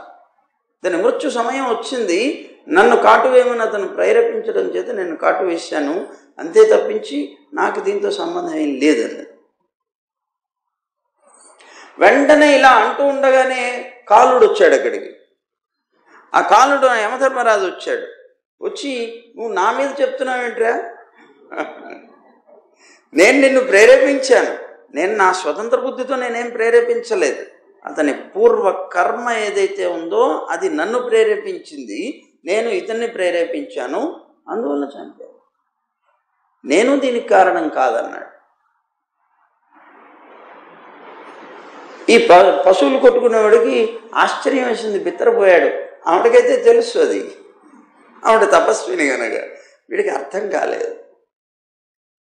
మరి యమధర్మరాజా నువ్వు కారణం కాదు, ఇది కారణం కాకపోతే ఎవరయ్యా దీని మృత్యు కారణం? అతని పూర్వ కర్మ, అతని కర్మే ఇతను పుట్టడానికి కానీ, ఇతను చావడానికి కానీ, ఇతని లోకంలో అనేక రకాల కష్టాలు సుఖాలు పొందడానికి కానీ అతను పూర్వం చేసుకున్నటువంటి కర్మలే కారణం. కనుక అతను చేసినటువంటి ఆ కర్మ ఏదైతే ఉన్నదో అది ఈ సమయంలో అతనికి మృత్యునిస్తోంది. ఆ కారణంగా అది ఇవ్వాలంటే ఏదో ఒక కారణం ఉండాలి. అదిగో మరి దాన్ని ఇచ్చేవాడిని నేనే కనుక సాక్షిని, నేను ఇవ్వాలి. నేను దానికి కారణమైనటువంటి ఈ సర్పాన్ని ప్రేరేపించాను. ఈ సర్పమే కాటు వేసి అతను ఎందుకు చచ్చిపోవాలి? అది కూడా అతని పూర్వకర్మే. అతని పూర్వకర్మ వల్లనే ఈ సర్పం కాటు వేసి, అంటే సర్పం కాటు వేయటం అనేటువంటిది ఒక కారణం అంతే. యథార్థంగా అతని చావు కానీ పుట్టుకు కానీ అనేక రకాల సుఖదుఖాలకు కానీ కారణమైనటువంటిది మాత్రం యథార్థమైన కారణం అతని పూర్వకర్మయే. వీళ్ళు ఊరికే అలా కనిపిస్తున్నారు కారణంగా. మనం భ్రమపడి ఆ కారణంగా కనిపించేటువంటి వ్యక్తుల్ని మనం తిట్టడమో పొగట్టమో చేస్తాం. ఎందుకంటే మన అజ్ఞానం చేత వీడే కారణం అనుకుంటాం. మనకి ఈ లోతు విషయం తెలియదు కదా, అది కారణం. అందుకని ఇక్కడ ఏం చెప్తున్నారంటే, తాను స్వయంగా ఆర్జించుకున్నటువంటి, స్వయంగా తన సంపాదన ఏమిటి అంటే తన కర్మలే. తన సంపాదనే తాను అనుభవిస్తున్నాడు యథార్థంగా లోకంలో ఉండే ప్రతి జీవి కూడా. కనుక తన చేత తాను సంపాదించుకున్నటువంటి కర్మల వల్లనే జీవుడికి జీవనం కానీ, మరణం కానీ, లేదా లోకాంతర ప్రాప్తి కానీ ఇవన్నీ కూడా వస్తుంటాయా. కర్మ తప్ప లోకంలో ఇంకొకటి ఏది కూడాను జీవుడి యొక్క సుఖదుఖాలకి కారణం కాదు అన్నాడు బృహస్పతి జనమేజయుడితో. అందువల్ల ఈ జీవుడు అనేవాడు ఈ లోకంలో నుంచి చనిపోవడానికి ఏదో ఒక కారణం అనేటువంటిది, కారణం లేకుండా కార్యం అనేటువంటిది ఉండదు. కనుక కారణం ఒకటి ఉంటుంది, అది కూడా అతని యొక్క కర్మతో జోడింపబడే ఉంటుంది. అంటే దానికి కారణంగానే ఉంటుంది. ఏమిటవి? దానికి కారణాలు చెప్తున్నారు. ఎలా పోతాడు ఇతను అనేది, సర్పం, చోరుడు, అగ్ని, విద్యుత్తు, ఆకలి, దప్పిక, వ్యాధి మొదలైనటువంటి వాటితో ఇతనికి మరణం అనేటువంటిది వస్తుంది. వీటిలో ఏదో ఒక కారణం చేత వస్తుంది. వాస్తవంగా ఈ జీవుడు అనేటువంటి వాడు ప్రారబ్ధ కర్మ ఫలాన్నే అనుభవిస్తూ ఉంటాడు అన్నాడు. అందువల్ల రాజా, ఈ ఆభిచారికమైనటువంటి యజ్ఞాన్ని ఆపేయి. నువ్వు నిరపరాధులైనటువంటి సర్ప బలం సర్పాలు ఏవైతే ఉన్నాయో వాటన్నిటిని ఇప్పటికే చాలా తగలబెట్టేసావు. ఎందుకంటే సర్వజీవులు కూడాను ప్రాచీన కర్మ ఫలాన్నే కదా అనుభవిస్తారు. ఇవి చంపావంటే వాళ్ళకు కూడా ప్రాచీన కర్మ ఫలం ఉన్నది. ఏమిటండి ఈ సర్పాలన్నీ చచ్చిపోవడానికి వాటి ప్రాచీన కర్మ ఫలం ఏమిటి? తల్లి ఇచ్చిన శాపం. తల్లి కద్రువ శాపం పెట్టింది పిల్లలకి.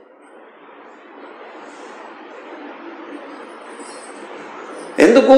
ఉచ్చైశ్రవం అనేటువంటి ఆ గుర్రం ఏదైతే ఉంటుందో అది తిరుగుతూ ఉన్నప్పుడు ఆ మైదానంలో వీళ్ళిద్దరూ కూడా వస్తారు, కద్రువ వినత. వీళ్ళిద్దరూ సవతులు. ఈ సవతులైనటువంటి వీళ్ళిద్దరూ వస్తారు. ఆ వచ్చినప్పుడు ఆ ఉన్నటువంటి తోక నల్లగా ఉన్నది అంటుంది కద్రువ. లేదు, తెల్లగానే ఉంది కదా, గుర్రం అంతా తెల్లదే, అది తెల్లగా ఉన్నదని ఈవిడ. ఈ ఇద్దరు కూడా సంధ్యా సమయంలో వచ్చారు. ఇంకా చీకటి పూర్తిగా కుదంటే వెలుతురు పూర్తిగా లేదు, చీకటి పడుతున్న సమయం. అప్పుడు దాన్ని నిర్ణయం చేయలేక వాళ్ళిద్దరు అన్నారు, ఒకవేళ అది నల్లదైతే నువ్వు నాకు దాసి కావాలి, అది తెల్లదైతే నీకు నేను దాసిని అవుతానన్నది కద్రువ.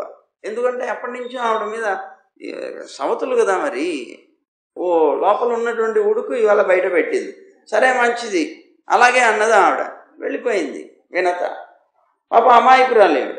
ఈ కద్రువ తనకుండేటువంటి దుర్బుద్ధితో తన పిల్లల్ని పిలిచింది. పిల్లలు సర్పాలు నల్లగా ఉండేవాళ్ళు కూడా ఉంటారు. వెంటనే పిల్లల్ని పిలిచి, వెళ్ళండి, ఎవరో ఒకళ్ళు నాకు సహకారం చేయండి, నేను ఇట్లా అన్నాను, యథార్థంగా అయితే అది ఉచ్చైశ్రవం, అది తెల్లగానే ఉంటుంది, దాని తోక తెల్లగానే ఉంది, కానీ నేను మాత్రం నల్లగా ఉన్నది అన్నాను. రేపు ఉదయం మేమిద్దరం కూడా చూడ్డానికి వెళతాం కనుక ఈలోపుగా నల్లగా ఉండేటువంటి సర్పం ఏదో ఒకటి వెళ్ళి దానికి చుట్టుకొని నల్లగా కనిపించే ప్రయత్నం చేయండి. దానివల్ల అదిగో ఆ వినత నాకు దాసిదవుతుంది. ఆ విధంగా మీరు నాకు సహకరించండి అని పిల్లల్ని పిలిచి, ఆ సర్ప పిల్లలు ఎవరైతే ఉన్నారో వాళ్ళందరూ కూడా వచ్చారు. వచ్చి సుమారు 1000 మందిని అడిగింది. 1000 మంది ఒప్పుకోలేదు. అధర్మ కార్యానికి మమ్మల్ని ఎందుకమ్మా నువ్వు తీసుకుని వెళ్తావు, తప్పు కదా ఇది, మేము రాము అన్నారు. ఎప్పుడైతే 1000 మంది పిల్లలు కూడాను రాము అని తల్లి యొక్క మాటను నిరాకరించారో ఆ తల్లికి విపరీతమైనటువంటి కోపం వచ్చి వెంటనే శాపం పెట్టింది. మీరు నాకు ఉన్నటువంటి నా కోరికను తీర్చడానికి మీరు ముందు రాలేదు కనుక మీరు ఆ రేపు రాబోయేటువంటి రోజుల్లో జనమేజయుడు చేసేటువంటి యజ్ఞంలో మీరు అందరూ కూడాను భస్మం అయిపోతారు అని. ఆ శాప ఫలం చేత ఇదిగో ఈ జనమేజయుడు సర్పయాగం చేశాడు. ఇంతకీ అతను సంకల్పించిన తక్షకుడు మాత్రం రాలేదు, కానీ ఇదిగో ఈ సర్పయాగంలో వీళ్ళందరూ పోయారు. ఆ తల్లి ఇచ్చిన శాపం. అందువల్ల ఇప్పుడు ఏమంటున్నారు, ఇది ప్రాచీన కర్మ ఫలం అన్నారు. ఇంతకుముందు వాళ్ళు చేసుకున్నటువంటి కర్మ ఫలాన్ని ఎవరైనా వాళ్ళ యొక్క కర్మ ఫలాలు అనుభవించక తప్పదు. అది మంచిదైనా సరే చెడ్డదైనా సరే. ఇప్పుడు సూతుడు అంటున్నారు కదా, మహర్షి అయినటువంటి బృహస్పతి ఇలా అనగానే జనమేజయుడు ఆ మాటలను కూడా విన్నాడయ్యా. శ్రద్ధగా ఆ ఉన్నటువంటి ద్విజులు ఎవరైతే ఉన్నారో వాళ్ళందరినీ ఆయన ఆజ్ఞాపించాడు, ఇంకా చాలు యజ్ఞం ఆపేసేయండి, యథార్థమే కదా అని జ్ఞానాన్ని పొందాడు అతను. లోకంలో ఎవరైనా సరే వాళ్ళ కర్మఫలాన్ని పొందుతారు. ఈ తక్షకుడు కాటువేసి తను ఆపివేసినా కూడా అది నా తండ్రి యొక్క పూర్వకర్మ ఫలమే అయి ఉండొచ్చు అనుకున్నాడు. అనుకొని ఇప్పటిదాకా సర్పయాగం చేశాం, వీళ్ళందరూ చచ్చారు, అతన్ని ఉద్దేశం పెట్టుకున్న వీళ్ళు చచ్చారంటే వీళ్ళ కర్మఫలం అయి ఉంటుంది, వీడికి ఆ కర్మఫలం లేదేమో, మరి వాడు అమృతం తాగాడంటే అతనికి ఏముంటుంది, ఉండదు కదా, కనుక లేదు, ఇంకా అమృతం తాగిన వాడిని చంపడానికి ప్రయత్నం కూడా చేయటం వ్యర్థం అనుకున్నారు, వదిలేశారు. అప్పుడు బృహస్పతిని పూజించాడు. విష్ణువు యొక్క అంశభూతులైనటువంటి జీవులు ఏవైతే ఉన్నారో ఆ జీవులు అనివార్యమైనటువంటి శక్తి ప్రభావం చేత క్రోధం అంటే విష్ణు భక్తులైనటువంటి వాళ్ళు ప్రత్యేకంగా చాలా కష్టమైనటువంటి క్రోధాన్ని కూడా దిగమింగుకోగలుగుతారు.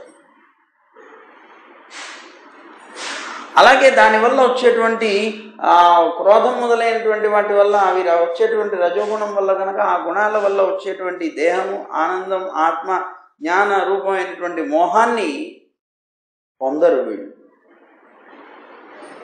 ఎందుకు? వాళ్ళకు ఉండేటువంటి విష్ణు భగవంతుడి వల్ల. కానీ ఆ విష్ణువు యొక్క మాయలో పడినటువంటి వాళ్ళు మాత్రం తప్పనిసరిగా ఇవన్నీ లభిస్తారు. జనమేజయుడు కూడా కృష్ణ భక్తుడు కదా, వాళ్ళ వంశం అంతా కూడాను కృష్ణ భక్తులు కదా, అందువల్ల మళ్ళీ మాయలో పడక వదిలేశారు. ఈ పురుషుడు కపటుడు అనేటువంటి బుద్ధితో నిరంతరం ఏ మాయ అయితే ఉదహరిస్తూ ఉంటుందో లోకంలో మనకు బుద్ధి అలాంటిది పుట్టిస్తూ ఉంటుందో, ఈ ఆత్మవాదులైనటువంటి వాళ్ళు మాత్రం ఆత్మవిచార ప్రవృత్తులైనటువంటి వాళ్ళైతే నిర్భయంగా ఆ మాయ ఏ స్థానంలో అయితే ఉంటుందో ఆ స్థానంలో నిర్భయంగా ఉండగలుగుతారు. అంటే మాయ ఉన్నా కూడా, అంటే ఈ శరీరంలో జీవిస్తున్నా కూడా ఎవరైతే యథార్థమైనటువంటి పరమాత్మ తత్వాన్ని తెలుసుకోగలుగుతారో వాళ్ళు దానికి లోబడకుండా, ఆ మాయకి లోబడకుండా జీవించగలుగుతారు.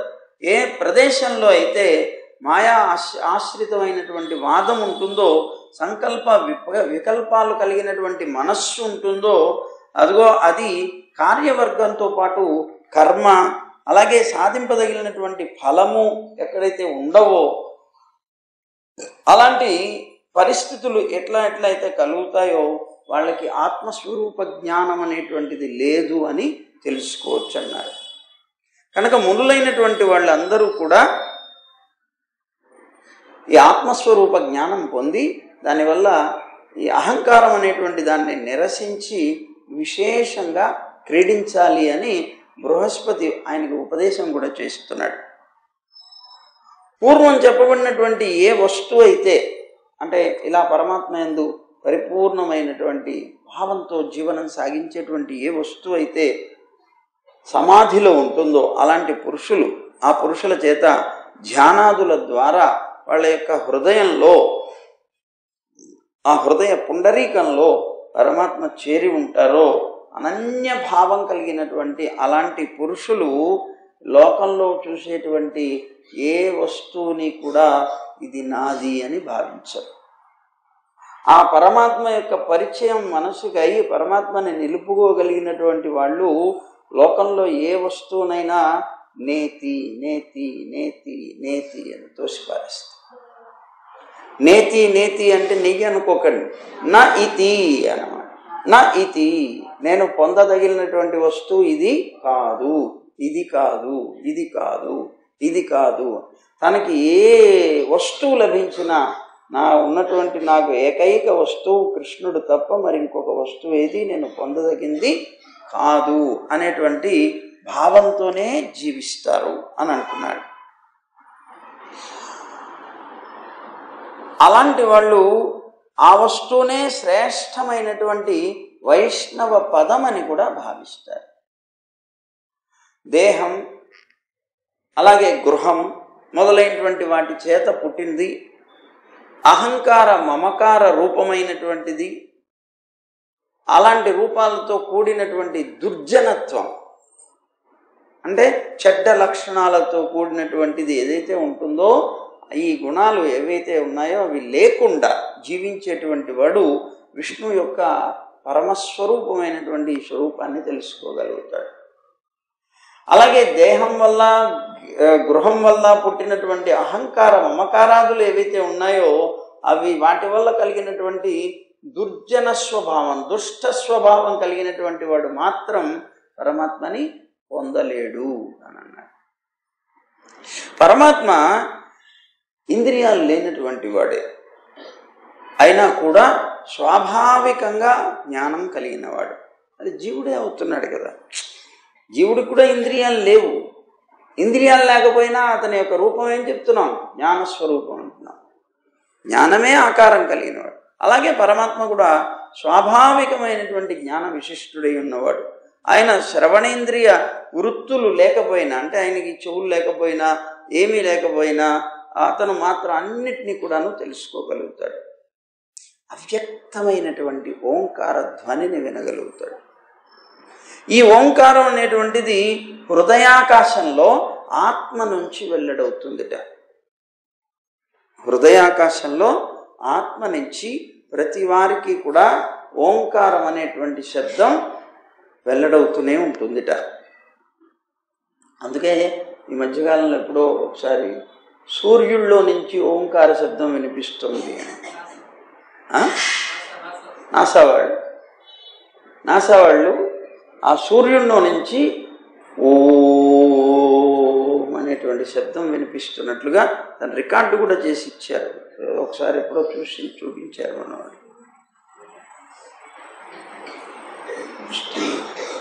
ఓ సూర్యుళ్ళు రావడం ఏంటండి, నీలోనూ వస్తుంది. నాలో నేను ఎప్పుడు వినలేదు కదా అని అనుకుంటే దానికి మేము చెప్తాను చూడండి. మీరు 2 చెవులు మూసుకోండి.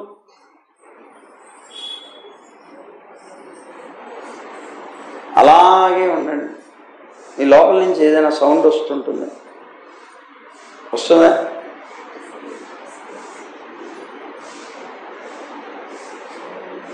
అది ఆ సౌండే ఓంకారం. వస్తుంది, తప్పనిసరిగా వస్తుంది. చెవులు 2 కనుక అలా మూసుకుంటే, మీరు మూసుకొని ప్రశాంతంగా వినాలి.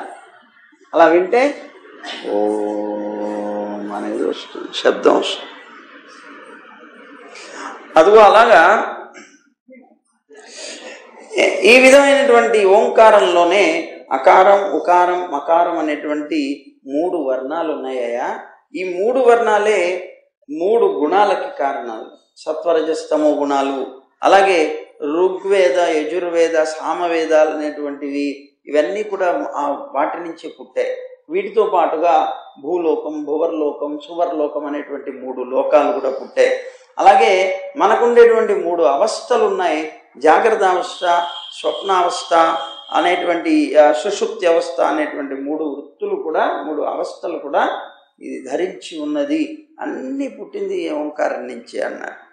బ్రహ్మదేవుడు ఓంకారం నుంచే అంతస్తాలని, ఊష్మాలని, స్వరాలని, స్పర్శలని, హ్రస్వాలు, దీర్ఘాలు అనేటువంటి అక్షరాలు ఏవైతే ఉన్నాయో అక్షరాలన్నింటినీ కూడా ఈ ఓంకారం నుంచే సృష్టించాడు.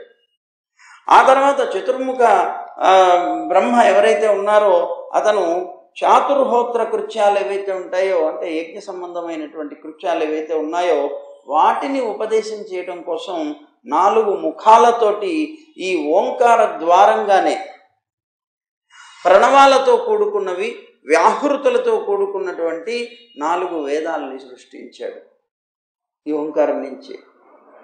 అంటే వ్యాహృతులు అంటున్నాం. వ్యాహృతులు అంటే ఇప్పుడు భువ, శువ, భూలోకం, భువర్లోకం, సువర్లోకం అన్నాను చూడండి, వ్యాహృతులు అంటారు. ఇవన్నీ ఓంకారం నుంచే పుట్టాయి. అలాగే వాటి నుంచి వేదం అంతా కూడా పుట్టింది. కనుక వేదమంతటికి కూడాను సంగ్రహ రూపం ఓంకారం. ఓంకారం నుంచి అన్ని పుట్టాయి. ఆయనే వేదోచ్చారణ నిపుణులైనటువంటి మరీచి మొదలైనటువంటి బ్రహ్మర్షి పుత్రులు ఎవరైతే ఉన్నారో వాళ్ళకి ఈ వేదాలని అధ్యయనం చేయించాడు, వాళ్ళకి నేర్పించాడు, బోధించాడు. ధర్మ ఉపదేశకులైనటువంటి ఆ మరీచి మొదలైనటువంటి వ్యాసుడు మొదలైనటువంటి పుత్రులు ఎవరైతే ఉన్నారో వాళ్ళందరికీ కూడా ఆయా విషయాలన్నింటినీ కూడా బోధించాడు, మరీచి మొదలైనటువంటి పుత్రులకి. అలాగే 4 యుగాల్లో కూడా ఇంద్రియ నిగ్రహం మొదలైనటువంటి వ్రతశీరులైనటువంటి, ఇంద్రియాలను నిగ్రహించి చక్కగా వ్రతాన్ని పాటించగలిగేటువంటి శిష్యులు ఎవరైతే ఉన్నారో వాళ్ళకి ఈ వేదాలని గురు పరంపరానుసారంగా ఇచ్చారు, అనుగ్రహించారు. అయితే చివరికి ద్వాపర యుగాంతంలో ఈ వేదమంతా కూడా ఒక రాశిగానే ఉండేది. అదంతటినీ కూడాను పరంపరగా అందరూ పొందుకుంటూ వచ్చారు. కానీ ద్వాపర యుగ అంతం వచ్చేటప్పటికే వ్యాసుడు మొదలైనటువంటి మహర్షులు ఎవరైతే ఉన్నారో వాళ్ళ చేత ఈ వేదం అంతా కూడాను విభక్తమైంది, అంటే వేరు చేయబడింది అని చెప్పుకుంటూ వచ్చారు. అయితే ఆ వేదాలు ఏమిటో, దానికి సంబంధించిన విషయం ఏమిటో అదంతా కూడా మనం తెలుసుకుందాం సాయంత్రం తెలుసుకుందాం. సర్వం శ్రీకృష్ణ. గోవింద జయ జయ గోపాల జయ జయ,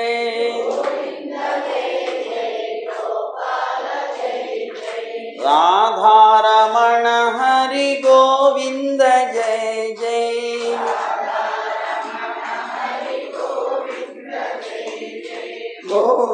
गोविंद जय जय गोपाल जय जय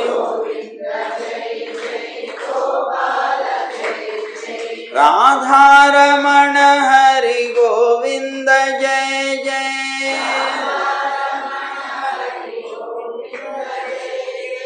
गोदारमण हरि गोपाल जय जय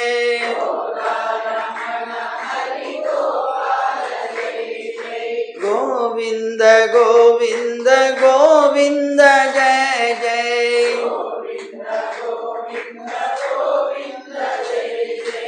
गोवर्धनोद्धार गोविंद जय जय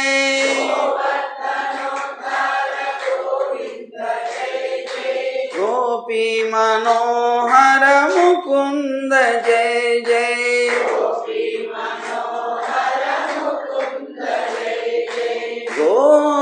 गोवर्धनोद्धार गोविंद जय जय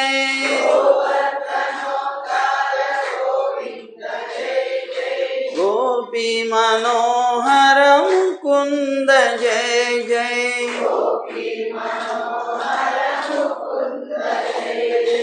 गोविंद जय जय गोपाल जय जय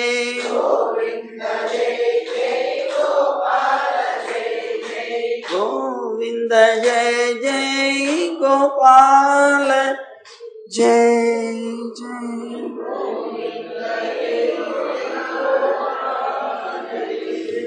जय गोविंदा जय जय गोविंदा जय जय जय गोविंदा जय श्रीमन्नारायण जय जय श्रीमन्नारायण जय जय जय श्रीमन्नारायण सर्वं श्रीकृष्णार्पणमस्तु।